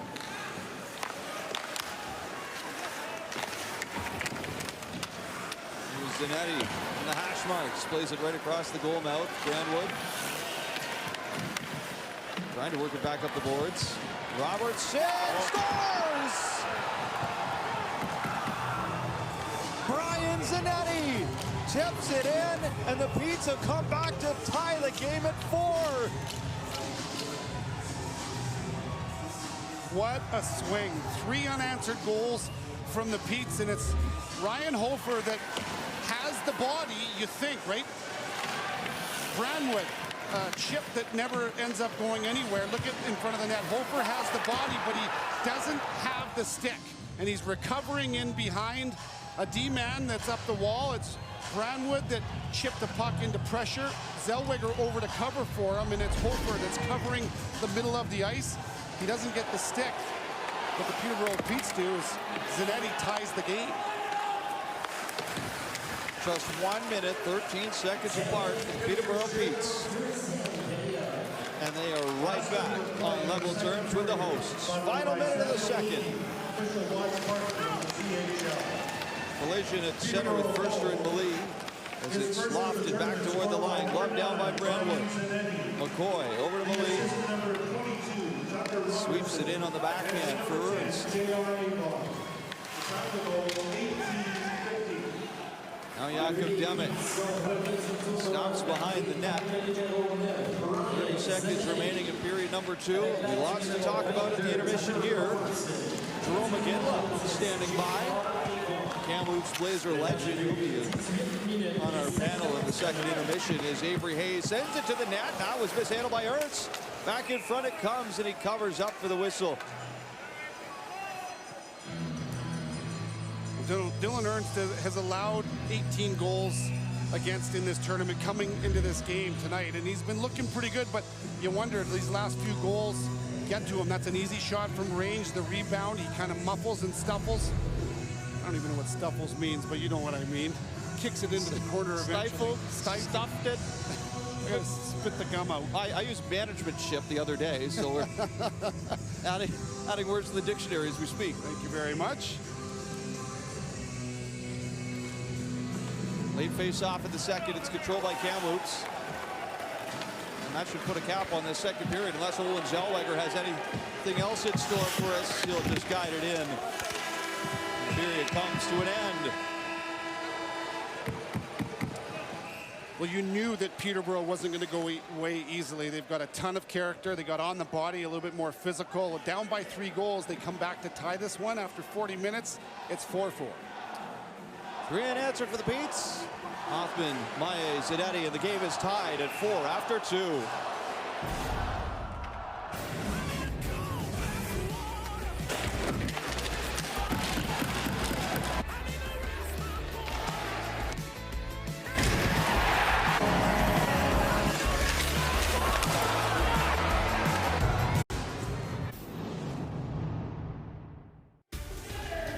The Sandman Center a little stunned after that late charge by the Petes. We're all tied up at 4-4. Let's hear now from Chase Stillman. He's with Julia. Chase, when your team tied it up at the end of the period there, I looked over at Ryan here and I just said, this is so Peterborough. Does that sum it up pretty well? Yeah, it's what we do, clearly. It seems like we like to make things as hard as possible for us and grit our way back in and will our way out of it, but I think it goes to show a lot of character in the room as well. What about you personally? I heard you were the guy behind the player-only meeting. You take a tough penalty in the first period, and then a big fight and a big hit. How much responsibility do you feel to provide energy to this team? Yeah, a ton. I think that's kind of what I've done all year. It's one thing, I like to score goals and make plays and make things happen offensively, but I think I'm one of those guys that if stuff's not going in for me right now, then I can be a factor other ways. 20 minutes to play, and it's a new game. What's it going to take to win this game? Say it again, sorry. 20 minutes to play, and it's a new game. What's it going to take to win this game? I think we got to stick with it. It's nice to see us score some goals there late in the second period and kind of get the momentum back on our side. It's not easy. Obviously, this is a very good hockey team, and we're playing them in their home rink, but for us, it's going to be wear them down and almost bore them down and with our 1-1-3 like we have been and keep getting pucks on this guy. Thank you. Good luck. Awesome. Thanks.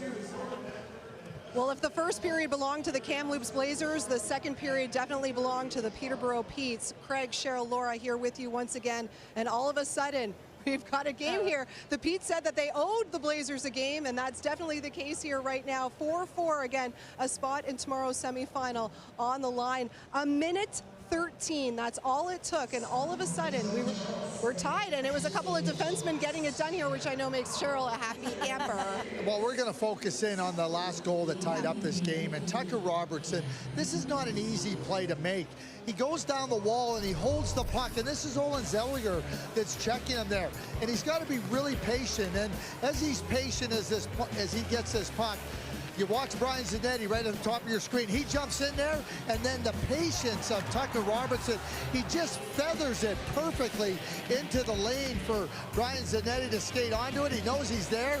He shields him with the body, and just an excellent redirect. Well, and their coach, Rob Wilson, talked about the adversity that this group has been through this year. Down 4-1, and they find a way to claw their way back in it. And we, as you said earlier, the pulse of the team and Tucker Robertson, he gets that play done. But I also like the presence of mind by Zanetti to jump in, and the way he jumped in, the way he shielded, he knew which side he needed to be on, and he had that stick on the ice for that redirect. Special teams always so important in tournaments like this, and it was the Blazers power play that was kind of stealing the headlines early on.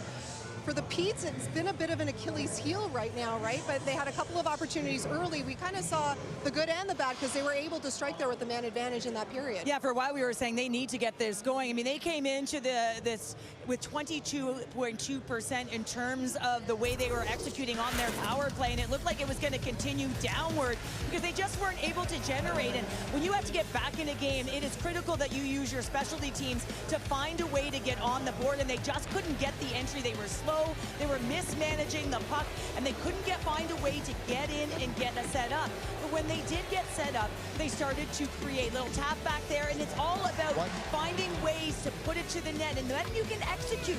You get big bodies in front, you can get net front presence, and when that puck works its way high, and you can see the coverage is sagged a little bit with that one-timer, nice quick shot to put it by. And listen, you know, when you make adjustments, you got to recognize that you got to take away the eyes of your goaltender, and a quick shot, that's what gets it done there.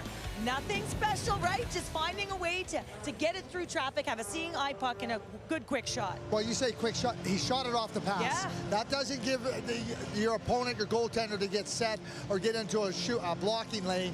That was a really good play by Sam Maillet. Feels like forever ago, but it was Logan Barrows that actually got the scoring started here in this period. We talk about the good and the bad when it comes to Peterborough's power play, good and the bad when it comes to Barrows in that period as well. Yeah, well, and going back to the first period, there was lots of good. I mean, when you get the puck at the blue line and you know what your game is, Logan Barrows is not going to try to do things he's not capable of doing, but he just gets the puck at the right point, and, you know, Stan Colvin gets the puck into the zone, but Logan Barrows just sizes it up, and he goes, I'm just going to direct the puck to the net. How many times do we hear direct the puck to the net and good things can happen? And that's what ends up happening as he moves it over. The same thing here. He ends up with the puck, and now he just shoots it to the net. Just a little quick grasp it, release it, and now Simpson ends up with the puck. But then the bad part of this is he's got all kinds of time, but he doesn't feel the pressure of Brennan Othman behind him. And Brennan Othman kind of sneaks up underneath him, stick under the stick, gets the puck, and that was the second goal. That was a big goal for the Peterborough Petes to just give them some energy and some life. Well, it was pivotal, and it's Othman who gets it done, the gritty player who finds the back of the net. And as you mentioned, sometimes when you're a resilient team, it just takes one to get that little bit of hope. Now you see yourself, you're only a 2-goal deficit, and you're inching closer and closer, and you could certainly see the momentum change. Listen, they had that day off as well, the Petes did, and so you're wondering if fatigue is also setting in here.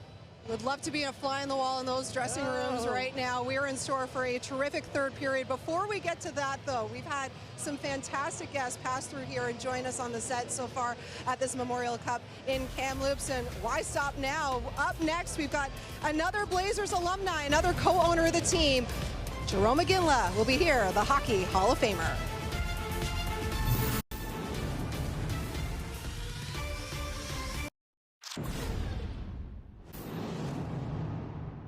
Iginla, the all-time leading scorer in Flames history. Iginla scores!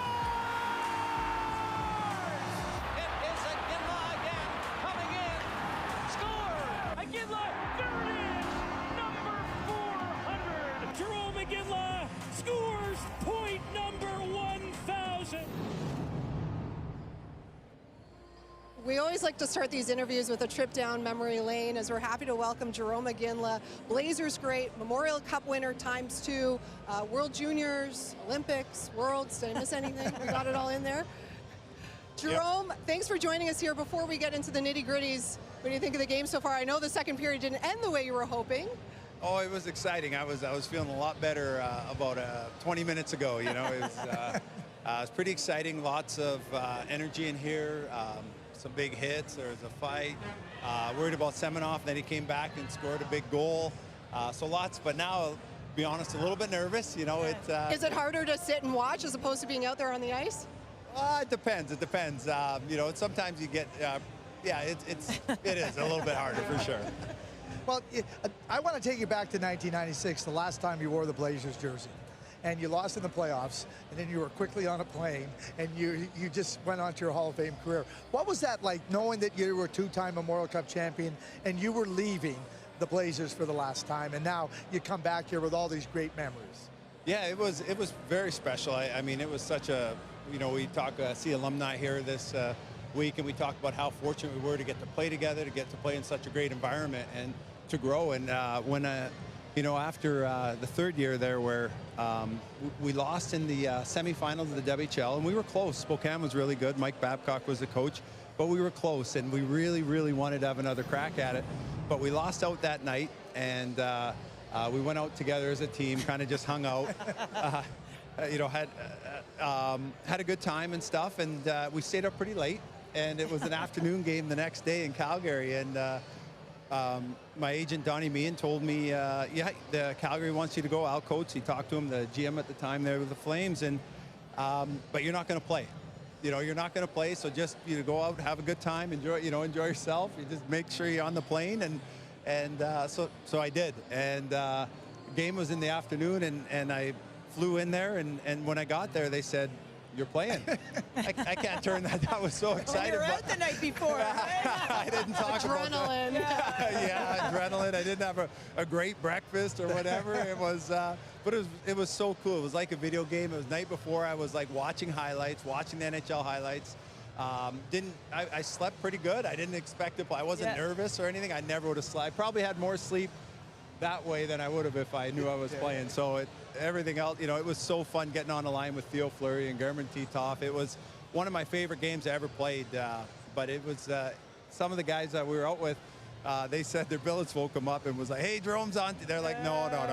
We were together just a few hours ago." Well, sometimes you don't even have to think, right, when you're put in that quickly. And I have to tell you, in the 2002 Olympic Winter Games, I was playing in that, and I stayed up all night. And then I went to watch you play and win the Olympic gold medal as well, wearing that national team jersey. And now you have a daughter in Jade, who I had the fortunate opportunity to call at the U18 World Championship, and she was coming off injury and was wondering if she was going to play. What's that like now, watching your own children transition in hockey? Yeah, it's very, very special, and my wife and I, we feel very blessed.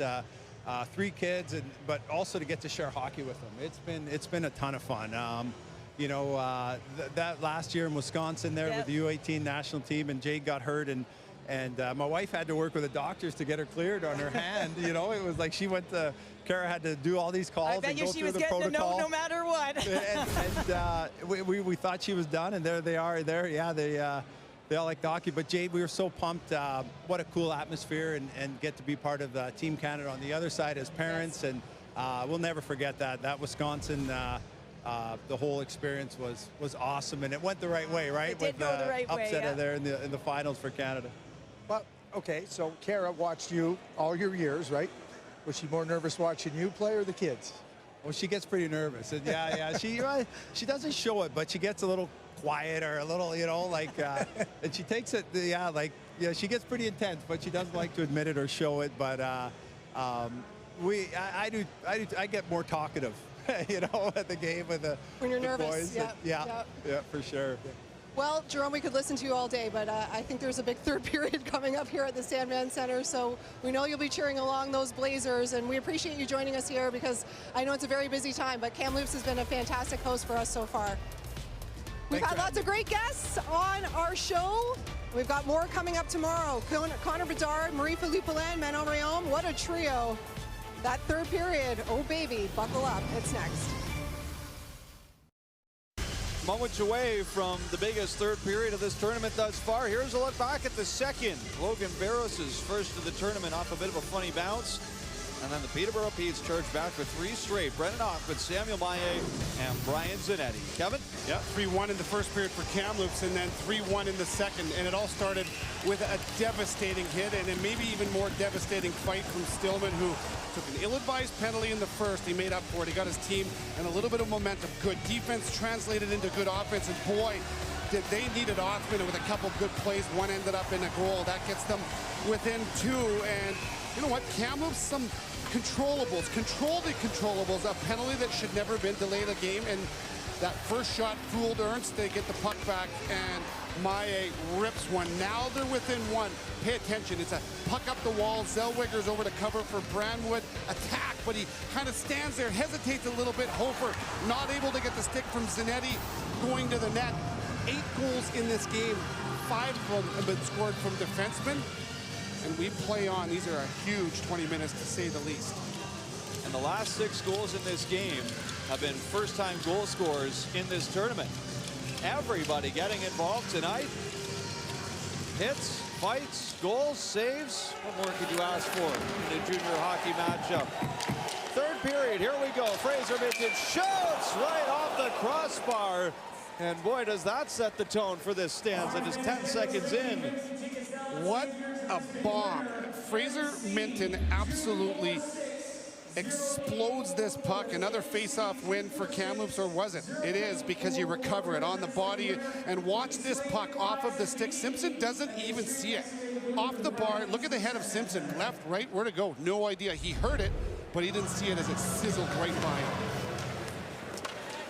Zellweger from the line, looking short side. Simpson squeezed the post shut.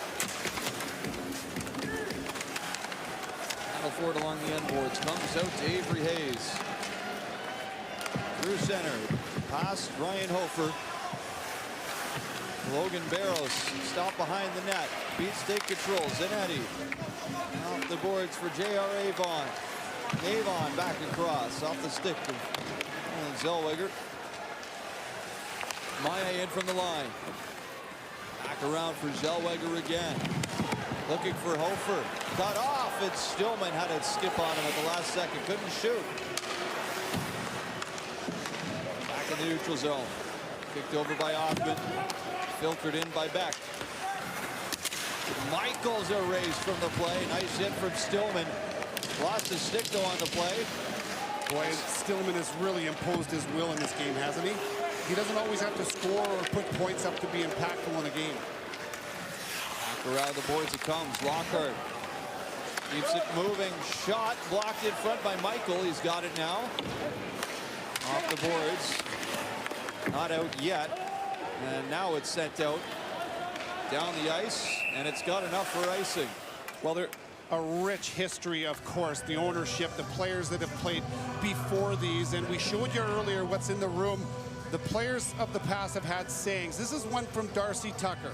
20 miles, 20 smiles. You've all said it, you've all heard it if you've played the game. Well, that applies now more than ever, as we are just under 20 minutes left in this game, and the winner goes on. The loser season comes to an end. Kamloops hosting this Memorial Cup, you know, feels the anxiety, and they are going to want to make sure that they have 20 smiles after 20 well-played miles. Face-off comes to Tucker Robertson. He's closed out along the boards by Stankoven. And now Michael rips that one right between the legs of Bankier down the ice, and another icing here against the Kamloops Blazers. Well, dealing with anxiety, controlling your emotions lead to controlling the puck and making the simple little plays. This is early in this third period here. Kamloops, Zellweger, little casual pass. Does Hofer know what's coming? I don't think so. They turn the puck over here again. Routine little play. Boy, an icing pass. It was meant to be a breakout pass, and Kamloops now with a defensive zone faceoff. They've got to calm down. Now Maye from the line. Ernst. Here's that toward the end boards. Bankier up for Semenov. Now Hoffman. Looks it back ahead. Picked up. Here's Caden Bankier. Going to want to see him. Passes off for Stankoven, and he bobbled it. Of course, Caden Bankier had the 5 for fighting, 2-minute instigator, 10-minute misconduct. That pretty much erased his second period of play as he's reunited on the top line. Here's Beck. 2-on-1, and he tried to shoot top shelf. Missed it high on Ernst. Oh boy, is this going to be a period of mistakes, because there's been no shortage of them already. Odd man rushes, some turnovers, both teams guilty of that. Good one, Beck skating downhill on Ernst with a ripper. Here's Demick. Sends that sailing wide. Blocker side, rather glove hand side of Simpson. Goes back toward the corner. Demick takes a shove from Smith. Shielding the puck away from Zanetti. And it's taken by Jacques Dubois. Up from the lead. Off the board, Sorrell. Looks up for Demick.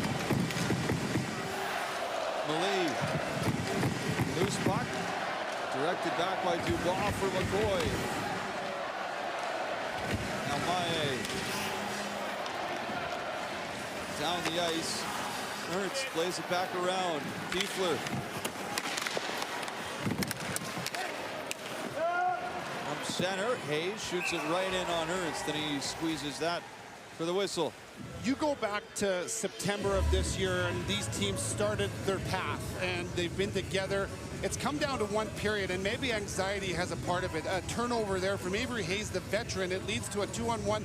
Stankoven, who leads the tournament scoring, that puck pops over a stick in the same shift, the counter-attack, a 2-on-1. Owen Beck, that close to gaining their lead, their second of the game since they scored the first goal of the game. You can go back to September, you can go back 2 years, 3, 4, even 5.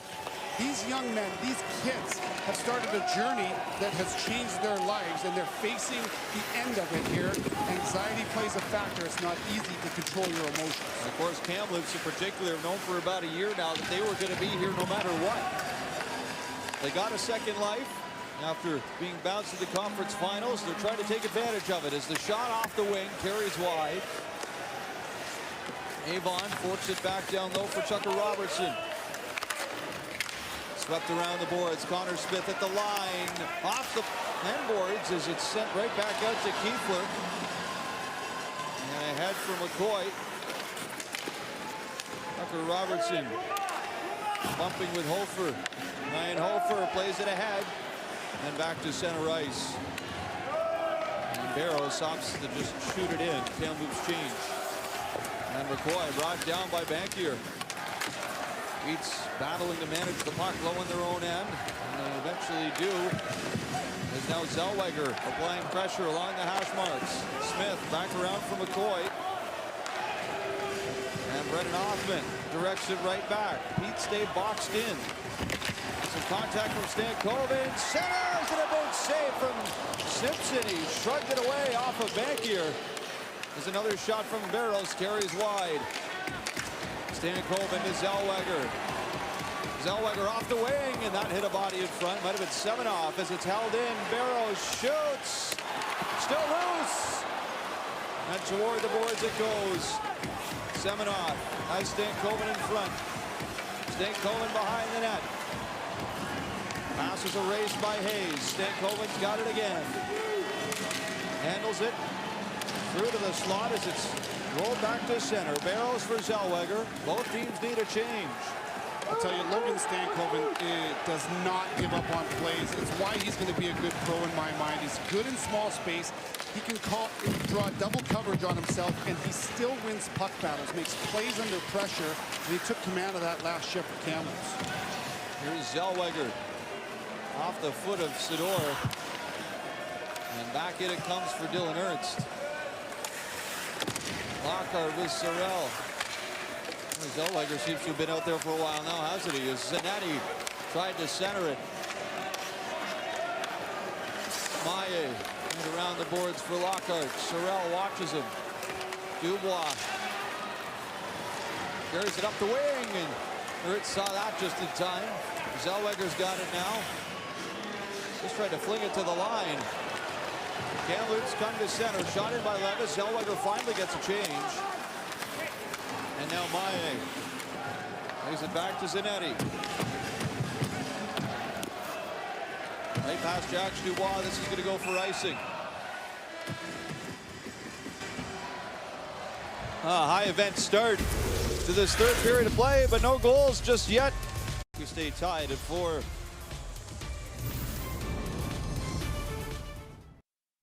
Save of the game is brought to you by Real Canadian Superstore. Save for real at Real Canadian Superstore. Michael Simpson has had 27 shots fired at him, and no save bigger than that one. This is a highlight reel save, acrobatical. Are you kidding me? Eyes behind his back and the glove as well. The reach around chicken wing as he keeps it out. That was early in the game, and that's your Real Canadian Superstore save of the game. We have not seen a one-goal game final score in this Memorial Cup thus far. Through all the round robin games, it was either 2 or more that separated the winner from the loser. This one tonight feels like it's going to come right down to the wire. There's a shot right in from Avon is stopped by Ernst. Another drive from Dubois, and he sails it wide. Lockhart sling it right across. Connor Smith plays it down from the line. Lockhart's on it again. Got the goal scoring started as it's through center. Smith had broken his stick, and here's Dalen Kiefler crossing over, and the shot from Semenoff dealt with by Simpson. That was Michael on the far side who pulled the trigger. As Connor Smith ridden to the boards by Dalen Kiefler. Stankoven up high for Barrows. Back to Stankoven. Waits, fires, and Connor Smith with a big block in front. Zellweger off the Barrows. That's an easy one for Simpson, and there's no rebound. In these high-pressure situations, I look at the goalies first, and you look at their movements. Are they controlled? Are they calm? And Michael Simpson, the OHL MVP of the playoffs, that's pretty calm. Push, save, rebound, controlled, and then how about the help he's getting in front of him as Connor Smith down makes himself look big. A big block, first one from the goaltender, and then his defenseman helped the cause. Maillet gets this one through center. Here's Olin Zellweger. Lobs it through the center ice area. And no ice. So Sam Maillet will play it along the end boards. Nice move from Owen Beck. Andres Bankier, but the Pete's come in offside. I tell you, Vic, I look back to some of the most impactful years of my life, where I spent 3 years in Spokane in the Western Hockey League, and I go back to the comment I made earlier about these guys. They come in as kids, they leave as young men. What they go through on the ice, the discipline required to show up on time, to be your best, physically, mentally, to sleep right, to eat right. That's not even mentioning the heartbreak, right? You might break up with a girlfriend, you got a teammate there for you, you bleed together, you cry together. It's literally life partners, 23 of them, and there's so much of a tight bond, so much emotion wrapped around all of that. And I can remember in my final days in the playoffs, you try to get that out of your head as you prepare for these do-or-die games. It is so much to ask for mentally from these kids to control their emotions on the game's highest stage to keep your junior lives alive. It's just a remarkable feeling, but not an easy thing to do. And win or lose today, this should be a game these kids remember forever, Kevin. Good or bad, absolutely. And there's nothing to hang your head about at all. To get to this stage, of course, you are the best of the best. You've been champions of your league, and it hasn't been easy for any of these 4 teams. One of these 2 teams won't be here tomorrow. Off the draw. Through to center. Offside at the line. It's been a long week of round-robin games, and might feel like an even longer weekend with single game elimination from here on out. We're back at it tomorrow, Friday, 9:30 Eastern, 6:30 Pacific for the pregame show for the semifinal. Winner of this game will play the Seattle Thunderbirds, and I think Seattle would like to see these teams go maybe perhaps past regulation. And you got to wonder too, right? That back-to-back for Kamloops right now, tie game here in the third period of this game. Is it going to play a factor from their big game last night against Seattle? You're right, Seattle's fine with it. Keep playing, boys. And so is Quebec, as they're waiting for their final opponent on Sunday. Here's Harrison Brunick. Bottled the pass, gets it back though. Lays it off the near side boards, rifled in by McCoy. Hofer in center, played that ahead of Dylan Sidor. Stopped at the line. Bouncing back for McCoy. Short pass ahead for Beck. In for Logan Barros. Minton dumps it ahead. McCoy reels it in. Backhand swatted down by Hofer. Now Beck. Left it around the boards for Jay Stillman. And he angles it right off the boards again. Down the ice for icing. So at this stage of the game, it's about the littlest details, right? A forecheck, and watch Kiefler where there's the puck, the angle, cut the ice in half. You force the man to turn the puck over. Hofer is right there in that second layer, and that pressure forces the other team to cough the puck up, make a decision before they want to. Ultimately, Peterborough iced the puck. Offensive zone face-off, and your top line comes on the ice. Here's Stan Cole. Smith elevates to center, gloved down by Barros. Up for Logan Stankoven, off the wing, up high on Simpson! And it's into the corner. There's that little detail, right? An ozone face-off almost paid dividends into a game win or go-ahead goal. Stankoven shot almost in behind Simpson. You see a couple like that this tournament. They get up there in the air, the goalie loses sight. You never know where it's going to end up. There's Spearing. Plays it through open ice, off the boards. Ryan Michael gets to it.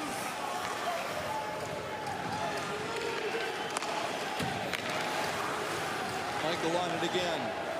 Passes over to Brandwood. Stankoven in front of his own bench. Through center ice. Flips it in over the line. And now Avery Hayes. Pushed along the boards by Shea Van Olm. Howard in over the line. Dubois sends it to the open corner.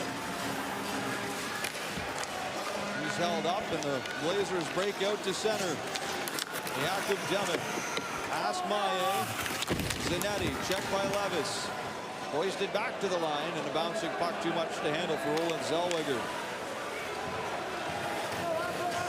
Here's Zellweger. With speed over the line. Zellweger shoots and whizzed that one right past the ear of Michael Simpson. It's out of play. Still tied at 4 midway through the third.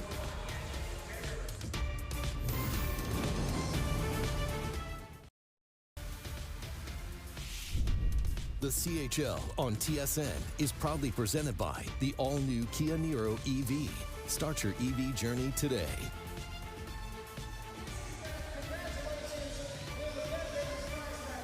Sean Clouston's long life in hockey included 16 years in Medicine Hat, 7 years as an associate coach, 9 years as a head coach. 5 of those he wore 2 hats as a head coach and GM. This is his 4th year here in Kamloops as head coach and GM.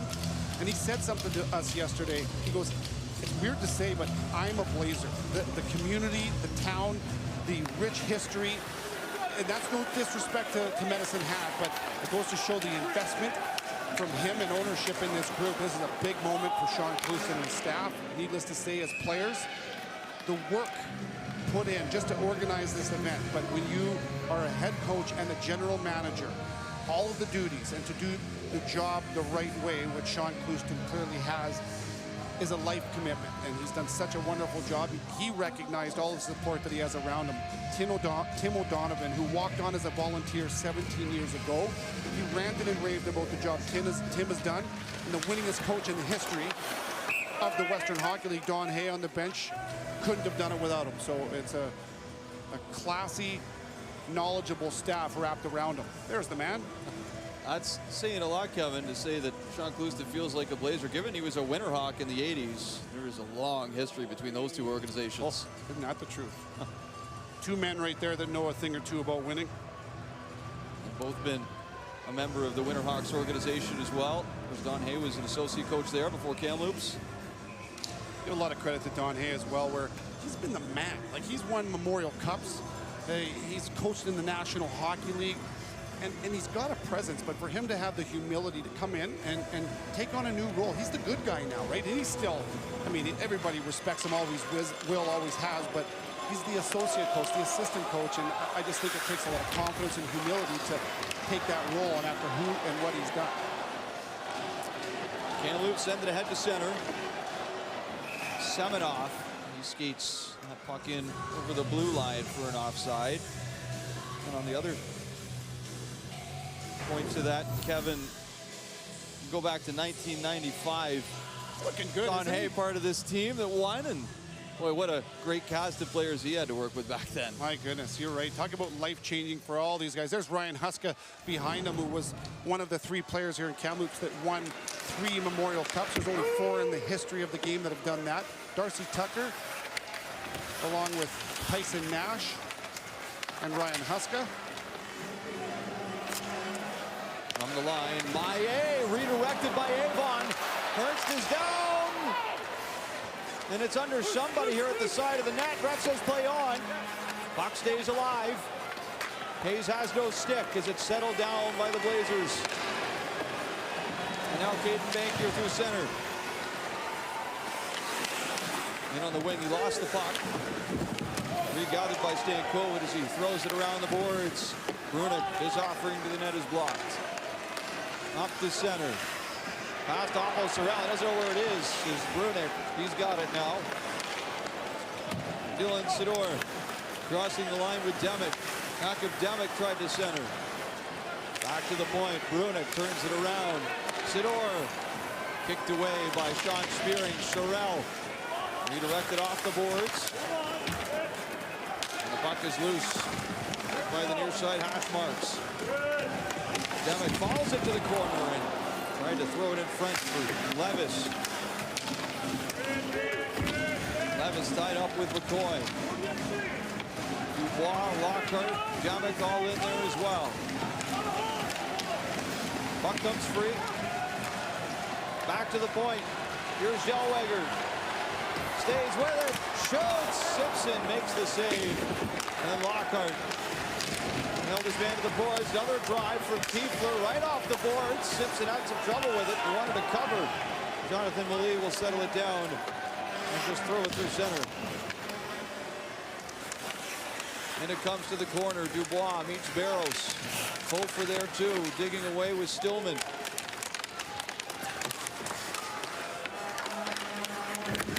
And back out to the point. Smith kicked over to Hoffman. Taken now by Hofer. Peeling off Dubois. Staying with it is Minton. Fraser Minton behind the net. Circles around and hits Amati in front. Dubois off the glass to the line. Brandwood takes a push from Hoffman. And in it comes behind the net for Simpson. Good battle here in front of the Pete's bench. It's Hofer and Zanetti. They stay tied up. Crowd hollering for a penalty. Hofer finally gets loose and he goes to change as it comes around for the French skater, Semenoff. Now Stankovic runs it in. Save made by Simpson. Bouncing puck. Settled by Semenoff. Comes out for Maillet. Off to Hayes. Rolls it to center for Beck. Hayes plays it right in now for Michael. And that one goes right in through the open door of the Peterborough Pete's bench. In our final 5 minutes now. This one's coming down to the wire. Tied at 4 in the third.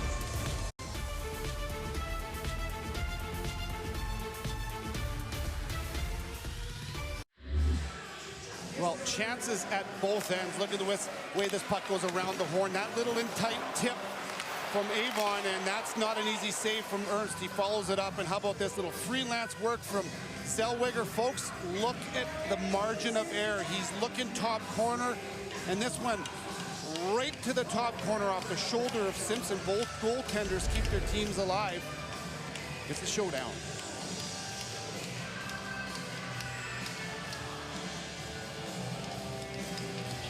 Big face-off here, blocker side of Dylan Ernst with 5:07 to go in the third.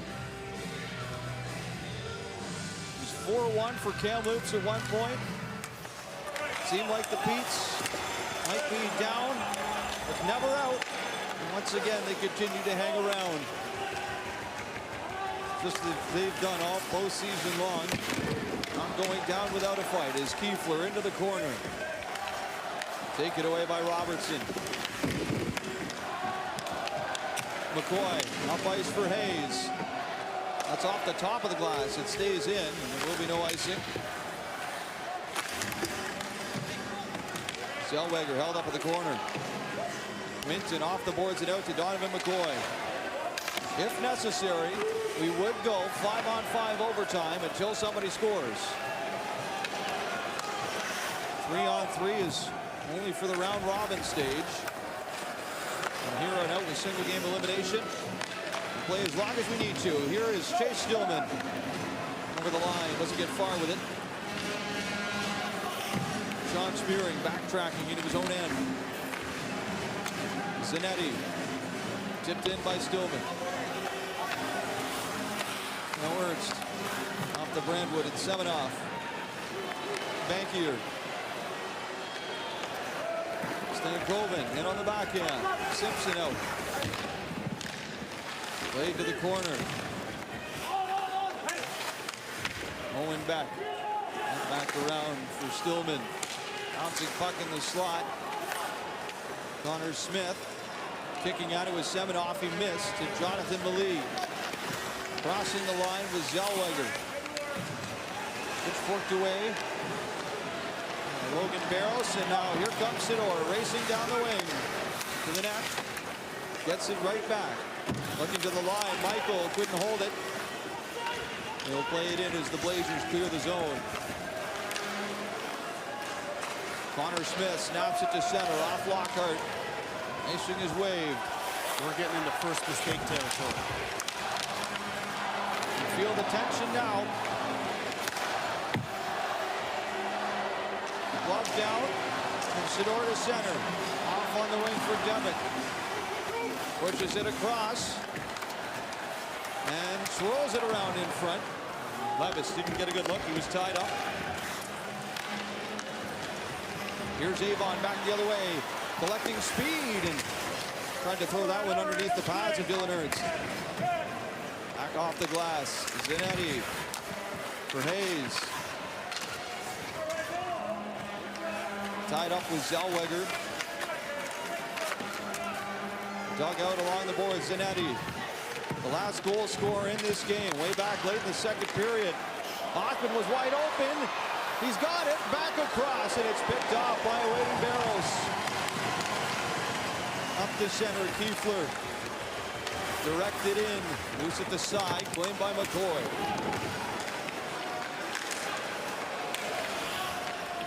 Tucker Robertson. Stayful along the boards by Kiefler. That was a massive defensive stick from Olin Zellweger, boy. That was a tap-in backdoor through the crease pass, and he read it and just got a piece of it to break that play up. Bouncing through the slot. Semenoff chips it ahead.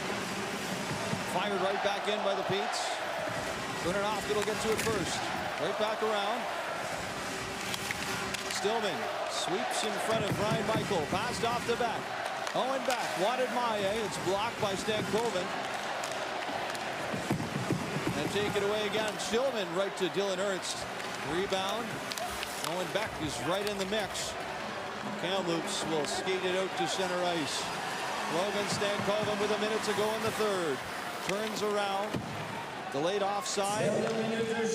Bankier Off the Semenoff. Here come the Blazers. They don't get far.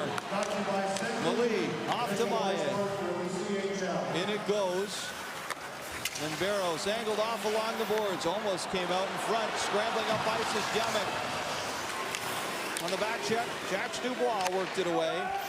And snapped in by McCoy. Then stopped to Zellweger. On the boards again. Chopped out by Levis. It's handled by Barrows. Soft to Demick. 20 seconds to go. Zellweger to the front. Stopped by Simpson. And Hayes back in the corner. Filters it behind the net. Spearing, short pass ahead. Avon for Robertson. Defended by Zellweger as it's shot in off the glass. Final seconds. And for the first time ever in Memorial Cup history, the tiebreak goes to overtime. First time ever. Unbelievable. And some great details in the dying minutes of this game from Olen Zellweger. He said that he needed to be better offensively. He needed to be better defensively. He's got a goal in the game. He had 7 shots on goal. And he's been very noticeable in a lot of different areas. He and his team will go to overtime here. First time ever. We'll take a full 15-minute intermission. Give you some time to catch your breath. This tiebreak stays tied at 4.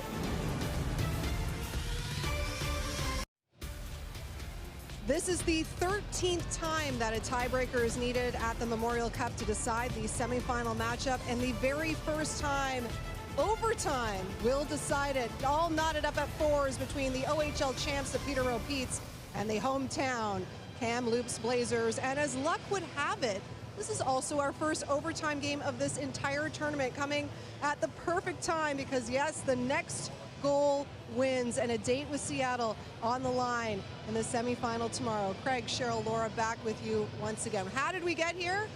Well, there was no scoring there in that third period. We go back to the second, and it was the Peterborough Petes with a flurry of goals in the late goings of that second period that turned the tide and got us where we are. Yeah, and you know, it was a lot of really good purposeful play by the Peterborough Petes. You know, down 4-1, they don't look real sharp. They don't seem to have a lot of speed or pace in their game.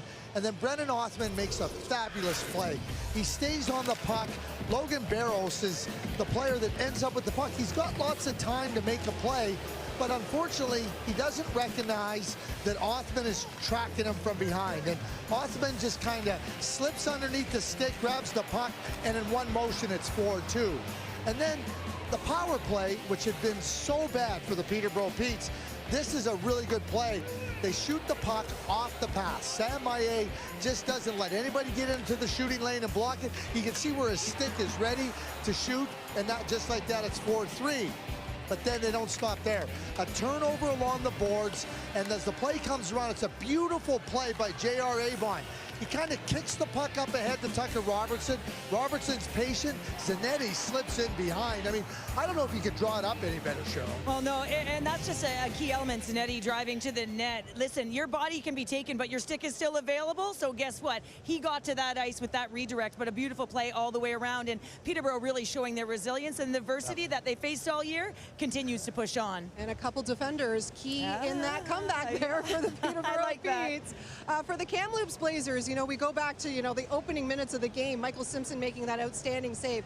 We saw a lot of iron being hit by the Blazers. They had a lot of the bounces not go their way, but also a lot of the bounces did go their way. Well, and I'm a firm believer that you do create your own bounces. You create your own luck within a game because you're on it. And when you're on the puck, you create things and you make things happen. And they were the recipients of some good, lucky bounces. But again, they were in the offensive zone, so they had to get there. And when they get there, they allowed the coverage to sag. Nice little play here by Logan Stankoven to recognize the coverage was low and to get that puck high. And then he gets lost in that coverage in the middle of the ice. So he's working in small space, the recognition that all the white players are behind him, and then he gets available for that quick redirect And look at that. You know what he's saying. I know what he's saying. I also like the route that Stankoven takes here. Opens up the ice so that Semenoff can get that original shot off. That puck comes high, and that's a fortuitous bounce again. So it comes back to the point, and you can see Simpson trying to find the puck. He's at the top of the paint, just off the blocker and in. But you take him when you can get him. And when you're in the offensive zone and you're pressing, good things happen. Well, you watched Kamloops back-to-back games. And to me, Peterborough has recognized that they're playing a tired team. They forechecked more in the third period. They had some good opportunities. And, you know, for Kamloops now, trying to get some rest in between this third period and the beginning of overtime. But for the Peterborough Petes, go right after them. Go right after them. Get right after them. You got your energy. You got your legs underneath them.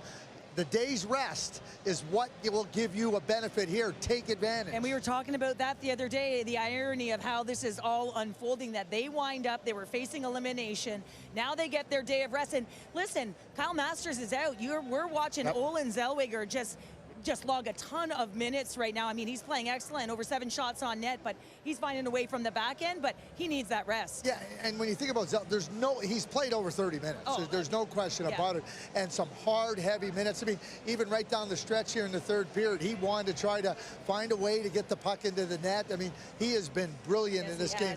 Kevin Sawyer said that, you know, there was a lot of areas that Olin thought he could be better in, and we're talking about a top player. He has been brilliant in this game. Well, I mean, and how difficult is it when you're that exhausted to find a way to get back to the middle of the ice? And he has done it in these moments. He had good stick position. He's broken up a couple plays and really good defensive efforts as well. You know how we can tell it's an elimination game?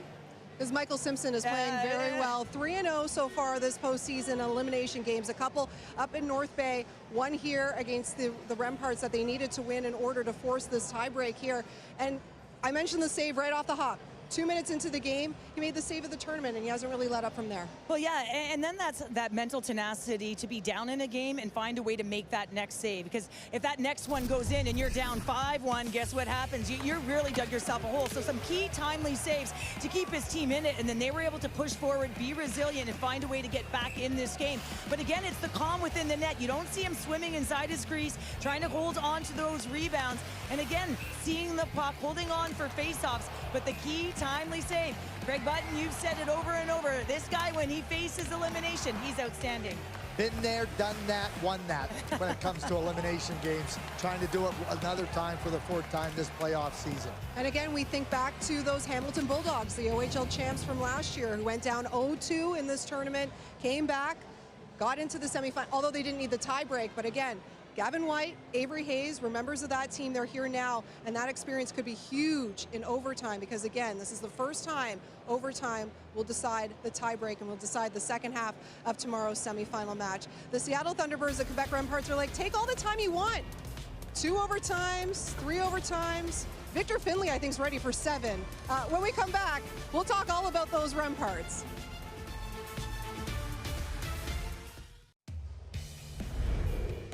It has been a year to remember for Patrick Roy and his Quebec Remparts. They finished first in the QMJHL regular season for a second straight year. Most wins, most points. They lost to Shawinigan in the semifinal last year, but got over the hump this time, capturing their first QMJHL title since 1976. 47 years ago, but of course their eyes are on a bigger prize. They're in the midst of 4 days off right now. They'll be back in action, of course, Sunday in the championship game. Let's take a look now at what they got up to on this mini break.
Nice, wow.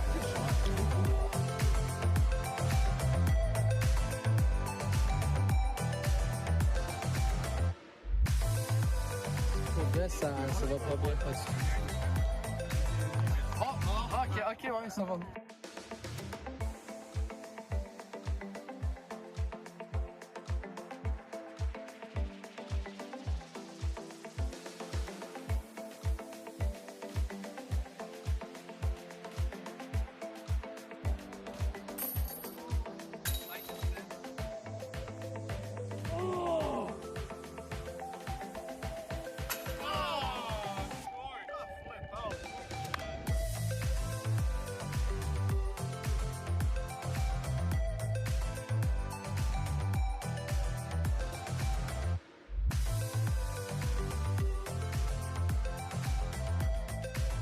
Yeah, we had a day off today, so we came up on top of a mountain here, played 18 holes of Frisbee golf. We had a blast. You know, coming in, I thought it was kind of going to be easy. I played a little Frisbee growing up, but it was definitely a lot tougher than expected. I actually shot the worst out of my crew, so, but it's definitely something I'd do again, and I'd recommend it to anyone.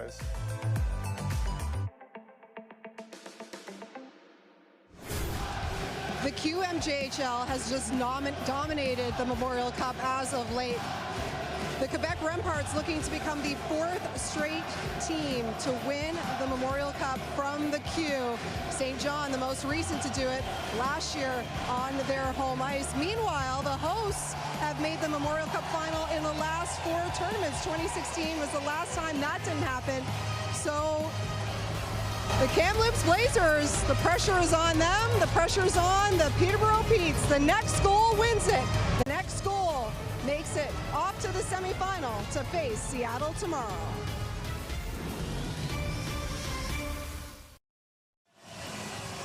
Welcome back to Sandman Center. For the first time at this year's Memorial Cup, we're off to overtime. And for the first time ever in 13 tie breaks at this tournament, we're into the extra frame as well. Kevin, I guess this is the tie break of the tie break. Tie break of the tie break. Well said. You know what? It's been interesting, right? We've got Kamloops. They're leading shots 37-25. 16 different players with Kamloops have had at least a shot on net. On the other side for the Petes, 25 shots. 17 of those 25 shots have come from their top 5 players. So it's been a very different picture. Kamloops using their depth in a back-to-back. Spreading the wealth. We'll see if they can put this one home here. Tucker Robertson leans in against Fraser Minton. He hit the crossbar at the start of the 3rd period. Thought it might be a sign of things to come, but we haven't had a goal since late in the 2nd. And who knows how deep into the night we're set to play in Kamloops. Next goal, we're on to the semis. Peterborough in their own zone. Maya overskates it. Sean Spearing, heavy collision with Minton.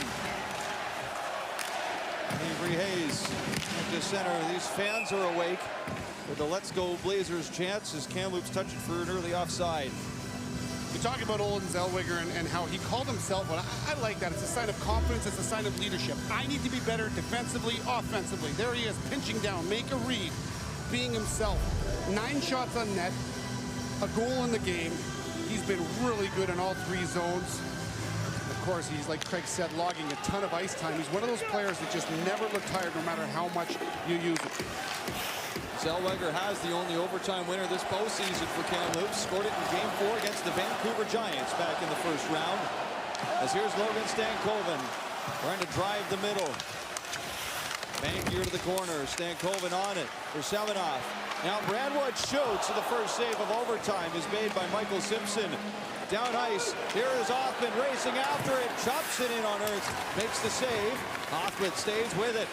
Ricochets off a leg in front, and Stankoven slows it down. Stankoven from center. Fired that one in right off of Owen back. That one stung. Malee plays it ahead. Connor Lockhart swats it in. Barrows running it off the backboards for Zellweger. Zellweger through center. Lost control over the blue line. Sedora tried to knock it down. Malee in on the back end. Barrows off the Zellweger. Now Sedor skating through center. Off the boards past Avon. And Sean Spearing. Up for Dubois. Through the center, Sorrell stops it. Maye. Yamek. Still at center ice. Tries to push Maye off the puck. Hofer turns it around, in over the line. Into the slot. Here's Sorrell, and he fires it wide. To center, Tucker Robertson in hot pursuit. Sorrell gets there. Robertson drops it back to Avon, and he sends it through the crease. Hofer to center. In on the wing, shoots. Gets saved by Simpson. He covers for the whistle. Everybody's heart stopped in this building after this last play. It's Brunette, the young defender, pinching up, so he loses the handle on this one. And up the ice, Tucker Robertson goes. He pops the puck free. Look at that beautiful little leave for J.R. Avon. Everybody going with Robertson. Whoop, forgot about that guy. Ernst lost his net, and somehow this puck stays out.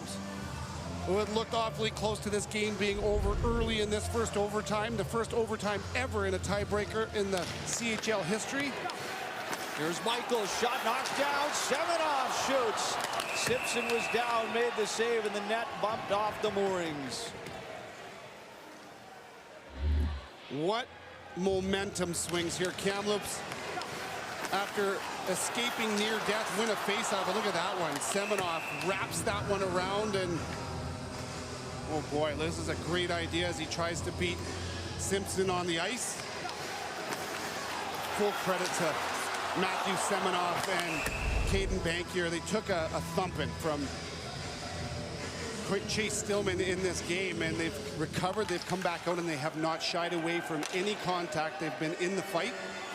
Kudos to that. A lot of courage in their game. Round it comes for Donovan McCoy. Back to Stillman, looking back for Beck. Will carry it ahead. Pass Semenoff, Barrows. Moves it over to Zellweger. Short pass for Bankier. Now Semenoff. Semenoff shoots. Fired that off the leg of Connor Smith to the corner. And Smith dumps Semenoff to the ice as it comes around for Zellweger. Back to the corner boards. McCoy has his man held up. That's Caden Bankier along the wall. Fished away by Othman. Stillman quickly ahead for Dubois. Couldn't handle it. Barrows shoots it back in. McCoy through center. Pinballed off of Sidor. And now Smith almost lost it. He does lose it as it goes to the corner. Dammit with McCoy and Peterborough. Flip it out through center ice again. Right now, strategically, Kamloops is controlling play. They're above options. They got a line change. Peterborough doesn't get north of the red line. They've been really good at being above options and forcing Peterborough to either turn it over or just flip it out like they do here again for an icing. That's exactly what they'll do here. And as Kamloops come back, it's icing charged to the Petes. Breathe, think, stay composed, and look at that. Everybody's in their spots. A line change, everybody's above their options. You wait, at times you pressure, and at times you just have to stay above it. This is a really good job. All four guys above options, and then they've got Minton on the forecheck, coughs the puck up. Offensive zone face-off because of the icing the Blazers forced. Minton off the draw. Back to Zellweger. Lays it down behind the net. Around it comes for Barrows. Cross-ice, Zellweger. In on the wing on Lockhart. Tries to shake him off. Hofer with a drive. Caught by Simpson. As it came out loose in front. Settled by Minton. And back over to Zellweger. Zellweger stops at a dime. Hofer up high again. He'll get it again. Fires this drive wide. Right back up the middle. And the Petes clear it to center. Playing this game and one end of the ice so far, just approaching the 5-minute mark. Here's Hofer scrambling in, and he tried to pick the top corner on Simpson, but he missed, and the puck's into the protective net. He got to play. So you build plays. You build games into the game, and it's about a forecheck that forces a face-off, that forces, or an icing that forces an offensive zone face-off. A clean win, and then look at the use of the width. D to D, you force everybody now to chase. Look at the escapability from Zellweger. He pulls attention to himself. The one-timer from Hofer. It's a fluffer, but it doesn't matter. Look at Kiefer, the job he's doing, getting into the ice, and maybe even the hands of Simpson. It's the little details. When you add them all up, Kamloops Blazers are hoping that's going to add to a win. Off the draw, Bankier shielding the puck from Avon. Out to center, Brandwood. Tipped in by Logan Stankoven. Simpson played it over to Zanetti. Fired across by Avon. Owen back to Avery Hayes. Shoots, earns the save. The rebound's gobbled up by Semenoff. Now Bankier. And off the boards, and around it comes. Avon settles it down. Hayes stops it at center. Scooped over to Avon. Directed to the boards by Dylan Sidor. And back in it comes for Brunick. Up to Levis. Stankoven rips it right in on Simpson. Blockered away to the far side boards. Connor Smith. Chipping it toward the near side hash marks. Took some contact. Puck is loose. Spearing recovers. Fans hollering for a penalty. Felt like Demick was interfered with. I'm okay with it. As long as it's not an attempt to injure or a scoring chance blatantly, they're going to let him play. There's Jakub Demick. Past the net, Demick picks it up. Right back up the middle. It's clear of everybody and down to Dylan Ernst. Now Zellweger through center. And the whistle sounds for offside. Well, Kamloops is playing a really balanced game here. Look at the way they're above it. You kill speed before speed kills you. There's layers to their defense right there. Peterborough's trying to hit the second wave, but Kamloops has 3 answers for it, so they get that puck out of trouble, and then the non-call. Hey, I'm okay with this. This is your season on the line. Would it have been a penalty in game 20 in the regular season? Probably. Not in this one. Sent in on Simpson from center. Up for Hoffman. Back through the neutral zone. Zellweger collects it. Off the boards. Maillet plays it right back towards center. Hoffman, Zanetti, he opts to shoot it in. Puck tumbles around for Chase Stillman. Back behind Ernst. Turning away was Minton. And tipped off of Ryan Hofer. Icing is waved off. Donovan McCoy bothered by Hofer here, but he played it back for Samuel Maillet. And that one's off the skate of the linesman, Ryan Burkhoff, and out of play.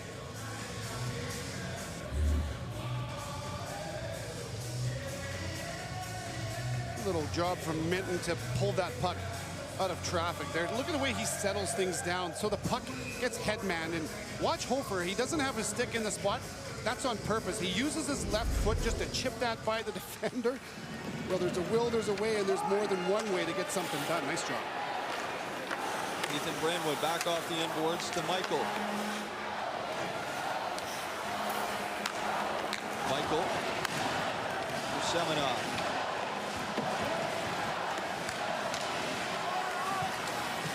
Connor Smith. Back behind the net. Logan Stankoven. Skates it high. Stankoven. Off the cage, Bankier. Bankier shoots.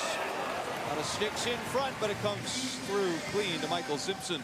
Again, I'm seeing more of the little details in the game for Kamloops. They're dictating play, so they're pressuring the puck. You force your opponents to put the puck somewhere they don't necessarily want to. How easily does Stankoven get to that puck first? It's because of his line mates who forced the turnover. Now you're playing with the puck. You're forcing Peterborough to chase you. You've got your top line on the ice.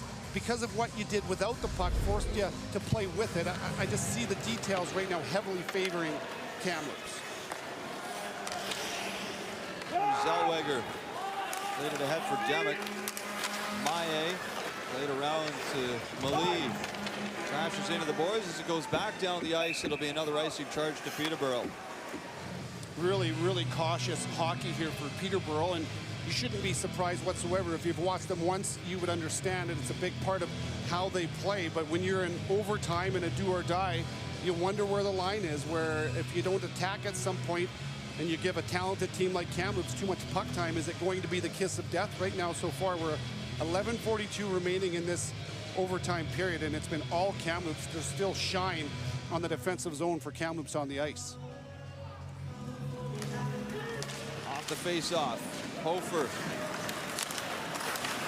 Let's just get it down low on Zanetti. Hackett comes to the line. Barrows is there. Right back into the corner, bouncing out for Zanetti. Zanetti plays it back for Maillet. Now Malie. The center. Malie angled off by Minton as he shot it in. Ernst plays it around, knocked down by a Pete. That was Dubois. Lockhart tries to center. Comes back around. Connor Smith from the line. Behind the net, Lockhart. Back around for Smith. Directs it wide. Pushed back toward the corner. And Zellweger takes it back. Plays it behind the net for Barrows. Crashing into Barrows with Stillman. Is Semenoff. Back over to Barrows. And back in it comes for Brennan Othman with Tucker Robertson driving the net. Othman shoots. Earns the save. Out to Smith. Then he wanted the tip. Mankier tried to ladle it ahead. Out to center it comes. Stankoven off to Semenoff. Smith tried to take him away. Spearing drifting to the near side as Smith claims possession. Off the glass, just stays in play. Semenoff tied up at center ice. Othman back into his own zone. Smith, stretch pass. Stopped by Tucker Robertson. He's got an overtime game winner in the playoffs. That was game 3 against the London Knights. Avery Hayes and an OT winner against North Bay in a must-win game 6 for long Peterborough's season. As Connor Levis skates it in. Rebound. Stankoven sends it right back around. Barrows for Zellweger. Another shot. Still in the slot. Barrows. Zellweger again. Barrows shoots. Blocked by a Pete in front. That was Avery Hayes. He goes off the glass and out. Barrows over to Zellweger. Here comes Zellweger trying to end it. Shoots! Save! And the rebound back the other way. Owen Beck. Here he comes. Passes off. Avon scores! J.R. Avon! And the pesky Petes are off to the semis.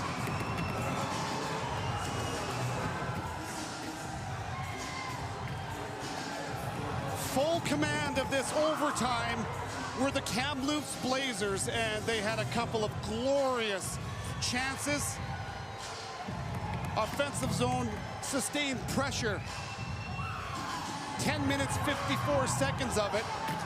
Very few chances for Peterborough in this overtime, but they took full advantage of it when they got it. And this crowd is absolutely stunned, the Kamloops Blazers, players and coaches alike. This is a shot that's meant for a rebound, and Stankoven, the right-handed shot, just can't corral that. He spins and fires and misses just by a couple of inches. Later, it was Olin Zellweger. Look at him ramp it up through the middle of the ice. He attacks the triangle. An inch from ending this one in transition. It's Peterborough that goes the other way. Owen Beck beats his man. He throws the puck into the second layer, and it's J.R. Avon that plays the hero for Peterborough. The underdogs, they've taken the long road to the playoffs, through the playoffs, and through to the semifinal tomorrow night against the Seattle Thunderbirds. J.R. Avon from Selwyn, Ontario, about 20 minutes away from Peterborough, played minor hockey with the Petes, was a first-round pick, 11th overall to the team. His stepfather, Steve Larmer, played in the '78 Memorial Cup with the Petes. And now J.R. Avon, the hometown kid, has just scored a goal he will never, ever forget for his hometown team. What a sequence of events. You almost kind of eerily had that feeling where Kamloops was in full command. They had chances, they were patient, they were defending extremely well. And then the anxiety involved when Peterborough got that puck on the rush. What a brilliant leave from Owen Beck as he pulls two guys with him and he just lays the puck into a second layer, and J.R. Avon did the rest. And this is the end of the line for the tournament hosts. Kamloops will have to sit back and watch the semis and finals go on without them. This crowd has been so supportive all season long in this A-plus junior hockey market. Yeah, your heart goes out for Kamloops as perhaps they feel like they deserved a better fate. They gave up a 3-goal lead, so tip your hat to the Peterborough Petes. The pesky Petes, you knew they wouldn't go away. Kamloops controlled overtime, and Rob Wilson said to us this morning, I said, how do you sense your team's mental state is? He said, ready to win, and win they did, and they won a big one. They're playing in the semis tomorrow. And for one more time this year, a Let's Go Blazers chant at the Sandman Center. Player of the Game Award. The award goes to a player from the winning team. And joining us to present this award is Francesca Wiley, the Senior Marketing Manager from Days Inn, Canada. Tonight's player of the game from the Peterborough Petes, goaltender number 31, Michael Simpson. Classy gesture from the fans, giving Simpson a round of applause. He just won't say die, will he, Kevin? 4-0 now in games when facing elimination. Big game player, no doubt. He had a ton of poise, and they'll play on. And you feel for all the Kamloops Blazers. Dalen Kiefler, Ryan Hofer, and Ethan Brandwood, 20-year-olds. They will not play in the junior levels ever again. Their last time, along with some others, of course. Logan Stankoven will turn pro. And Zellweger. Yeah, he'll move on as well. And a very, very difficult thing to do is to pull that junior jersey over your head for the very last time. The emotion speaks for itself.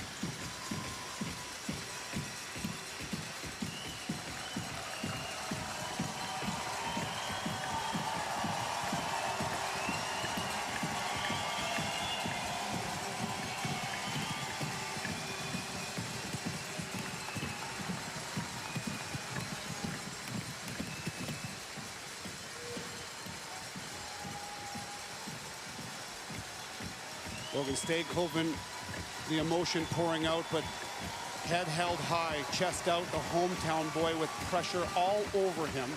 The captain of this team, he has been an honorable captain as he salutes his hometown for the last time, being the captain of this team. Hats off for Logan Stankoven. Couldn't have handled the pressure any better than he did for a hometown kid, captain of the Blazers, hosting a Memorial Cup this year. Well, we've still got 2 games to go. The Peterborough Petes going to be a quick reset. They're back at it tonight, rather tomorrow night, against the Seattle Thunderbirds in the semifinal. J.R. Avon, the overtime hero tonight in Kamloops.